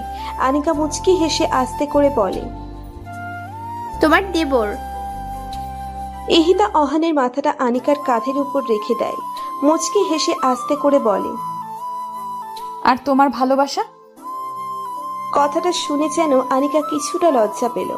চোখ সরিয়ে নেয় ইহিতার উপর থেকে। ইহিতা এটা বুঝতে পেরে মুচকি মুচকি হাসছে। এদিকে অহান ইহিতা ও আনিকার কথা শুনতে পেয়েছে। প্রথম যখন আনিকা অহানের মাথা সরিয়ে ইহিতার কাঁধে হাত রাখে, তখনই ওর ঘুম পাতলা হয়ে যায়। তবুও চোখ মেলে তাকায় না। ওদের দুজনের কথা শুনে অহান আড়ালে মুচকি হাসে। বাসায় এসে ফ্রেশ হয়ে হালকা খাবার খেয়ে যে যার মতো শুয়ে পড়ে। কিন্তু ইহিতার চোখে ঘুম নেই। ফ্লোরে বসে একটা কাগজে কিছু একটা লিখতে ব্যস্ত সে। লেখা শেষ করে বিছানায় এসে ঘুমিয়ে পড়ে ইহিতা। দুদিন পর অহান, ইহিতা সহ রিফাত ও আনিকাও বাংলাদেশে একেবারে জন্য চলে এসেছে। ওরাও আর যাবে না, চায় না, এখানে থেকেই জব করবে, বাবা মায়ের সাথে থাকবে। হামিদা বানুর ঘরে সেই আগের মতো হাসি খুশির আমেজ ফিরে আসে, যেটা হারিয়ে গিয়েছিল বহু আগে। তারা বেশ খুশি। মরাসরা পরিবার যেন জীবন্ত হয়ে ওঠে। এই খুশি ভাগাভাগি করে নিতে ইহিতার বাবা মাও আসে এই বাড়িতে বেড়াতে। অনেকদিন পর তারা তাদের মেয়েকে দেখতে পেয়ে বেশ খুশি। এরই মধ্যে অহান আরমানের অফিসে চাকরির জন্য অ্যাপ্লাই করে। আরমানের ভাই হবার সুবাদে অহান সেই কোম্পানিতে ভালো পোস্টে চাকরি পেয়ে যায়। সাথে রিফাতেও সেই একই কোম্পানিতে চাকরি হয়। এই বিষয় নিয়ে তারা আরো বেশি হ্যাপি ছিল। ঠিকমতো চলছিল তাদের দিন। অহান আরমানের মতো অফিসে যেত, রাত পার হলেই বাসায় ফিরত। আর মাঝে মাঝে ভাবি দেবরের খুনসুটি তো আছেই। এখন অহান আর হামিদা বানুকে ভয় পায় না। তবে বাবা মায়ের প্রতি অনেক শ্রদ্ধাশীল হয়েছে অহান। আনিকার বাবা মা অহানের বাবা মায়ের সাথে কথা বলে ওদের বিয়ের ব্যাপারে। হামিদা বানু ও আজমান রহমানের কোনো আপত্তি ছিল না এই বিয়েতে। আর অহানও আনিকাকে বিয়ে করার জন্য রাজি ছিল। সামনের শুক্রবার ওদের এঙ্গেজমেন্ট। সবকিছু ঠিকঠাক চলছিল। হাসি খুশি পরিবার ছিল না কোনো কিছুর ত্রুটি। কিন্তু কথায় আছে, হাসি খুশি দিনগুলো বেশি দিন স্থায়ী রয় না। একদিন দুঃখ প্রকাশ পাবে, আজ না হয় কাল। সকাল থেকে ইহিতাকে ডেকে উঠাতে পারেনি হামিদা বানু। আজমল রহমানও কয়েকবার ডেকেছে, কিন্তু কোনো সাড়া পায়নি। শেষে বাধ্য হয়ে ঘুমন্ত অহানকে ডেকে তুলে হামিদা বানু। অহান ব্যাপারটা শুনেই তড়িঘড়ি করে উঠে ইহিতার রুমের সামনে আসে। অহানও কয়েকবার ভাবি বলে ডাক দেয়, কিন্তু ভিতর থেকে কোনো সাড়া পায় না। সবার মনের মধ্যে ভয়ের আশঙ্কা দানা বেঁধেছে। অহান দ্রুত দরজা ভাঙার চেষ্টা করে, একা কিছুক্ষণ চেষ্টা করে। পরক্ষণে রিফাতকে ডাক দেয়। রীতিমতো সেখানে কিছু এলাকার মানুষ এসে জড়ো হয়েছে। দুজনে মিলে জোরে ধাক্কাতে থাকে। কাঠের দরজা হওয়ায় এক পর্যায়ে ভেঙে যায়। রুমের ভিতরে অহান, রিফাত, হামিদা বানু, আজমুল রহমান ঢুকেই থমকে যায়। কথা বলার ভাষা তারা হারিয়ে ফেলেছে। বাকরুদ্ধ হয়ে গেছে তারা। ইহিতা বেশ স্বাচ্ছন্দ্যের সাথে ঘুমিয়ে আছে। এক হাত ঝুলে আছে বিছানার নিচে। পরনে ছিল সেই শাড়িটি যেটা আরমান দিয়েছিল। সেই একই রকম স্বাদ ছিল চেহারাতে। তাদের বুঝতে আর বাকি থাকে না ইহিতা আর নেই। তাদের ছেড়ে বহু দূরে চলে গেছে, যেখানে আছে এবাড়ির বড় ছেলে আরমান। হামিদা বানু জোরে চিৎকার করে কান্না করে মাটিতে বসে পড়ে। আজমুল রহমান হামিদা বানুকে বুকের সাথে জড়িয়ে ধরে সান্ত্বনা দেওয়ার বৃথা চেষ্টা করছে, কারণ সে নিজেও কাঁদছে। অহান ঠোঁটে কৃত্রিম হাসি ফুটিয়ে রিফাতের কাঁধে হাত রেখে বলে, রিফাত ভাবি তো ঘুমিয়ে আছে তাই না? সে তো মারা যায়নি। সামনে গিয়ে দেখ, ভাবি সত্যি ঘুমাচ্ছে। সে মারা যায়নি রে, বল তুই আম্মুকে বল সে ঘুমিয়ে আছে। রিফাত অহানের কথা শুনে অন্যদিকে মুখ ঘুরিয়ে কান্না আটকানোর চেষ্টা করছে। রিফাতের উত্তর না পেয়ে অহান শেষে চিৎকার করে বলে, বল না, কেন বলছিস না তুই? ভাবি তো ঘুমিয়ে আছে রে, বল দোস্ত। জোরে ধাক্কা দিয়ে রিফাতকে সরিয়ে কান্নায় ভেঙে পড়ে অহান। হাঁটু বেড়ে বসে বাচ্চাদের মতো কাঁদছে। এমন কান্না বোধ হয় তার ভাই মারা যাওয়ার সময়ও কাঁদেনি। রিফাত আনিকা ও ইহিতার পরিবারের সবাইকে খবর দিয়ে দেয়। আনিকা অহানদের পাশের এলাকায় থাকতো। খবর পেয়ে দৌড়ে ছুটে আসে অহানদের বাসায়। রুমে ঢুকে ইহিতাকে দেখে দেয়ালে পিঠ ঠেকিয়ে কান্না করে। অহানের আগের দিনগুলোর কথা মনে পড়ে যায়।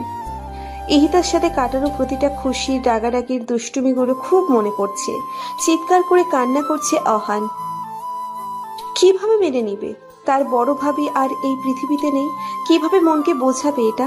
মন সে বুঝতে চাইছে না। কান্নার এক পর্যায়ে অহান ইহিতার হাতের পাশে 2টা কাগজ দেখতে পায়। অহান দ্রুত হামাগুড়ি দিয়ে বিছানার কাছে এসে প্রথমে কাগজটি হাতে নিয়ে খুলে পড়তে থাকে। সেই কাগজে কিছু লেখা ছিল।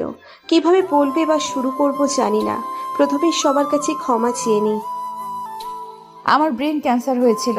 বিয়ের পর আমার প্রচুর মাথা ব্যথা করতো। ওষুধ খেলে কমে যেত, কিন্তু পরে তার চেয়ে বেশি মাথা ব্যথা করতো, যার কারণে আরমান আমাকে বাবা মায়ের বিবাহ বার্ষিকীর পরের দিন ডাক্তারের কাছে নিয়ে যাবার কথা বলেছিল। কিন্তু তার আগে আমার দুনিয়া পাল্টে গেল। আরমান যাওয়ার পর আমি অনেকদিন যাবৎ পাগলের মতো আচরণ করেছিলাম। এক কথায় পাগল ছিলাম। এসব আমার কাছে অজানা ছিল।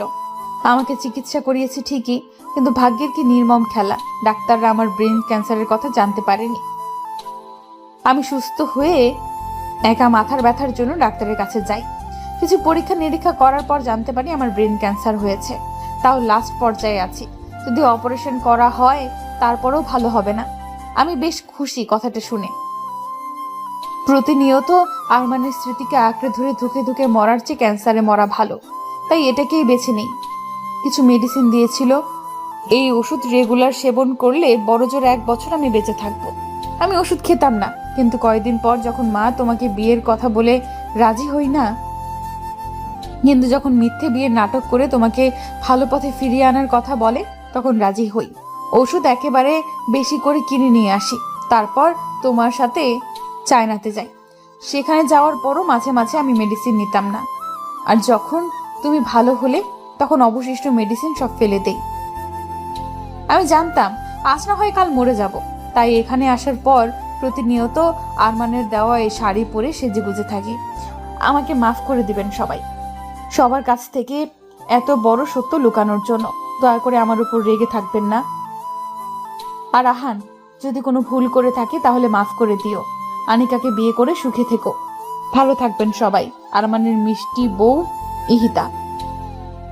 অহানের চোখের পানি কাগজের উপর পড়ছে। রিফাত হাত থেকে কাগজটা নিয়ে পড়তে শুরু করে। অহান বিড়বিড় করে বলে, আমি ভালো না হলে হয়তো আরো কয়েকদিন বেশি বেঁচে থাকতেন আপনি। কেন ভালো হলাম আমি?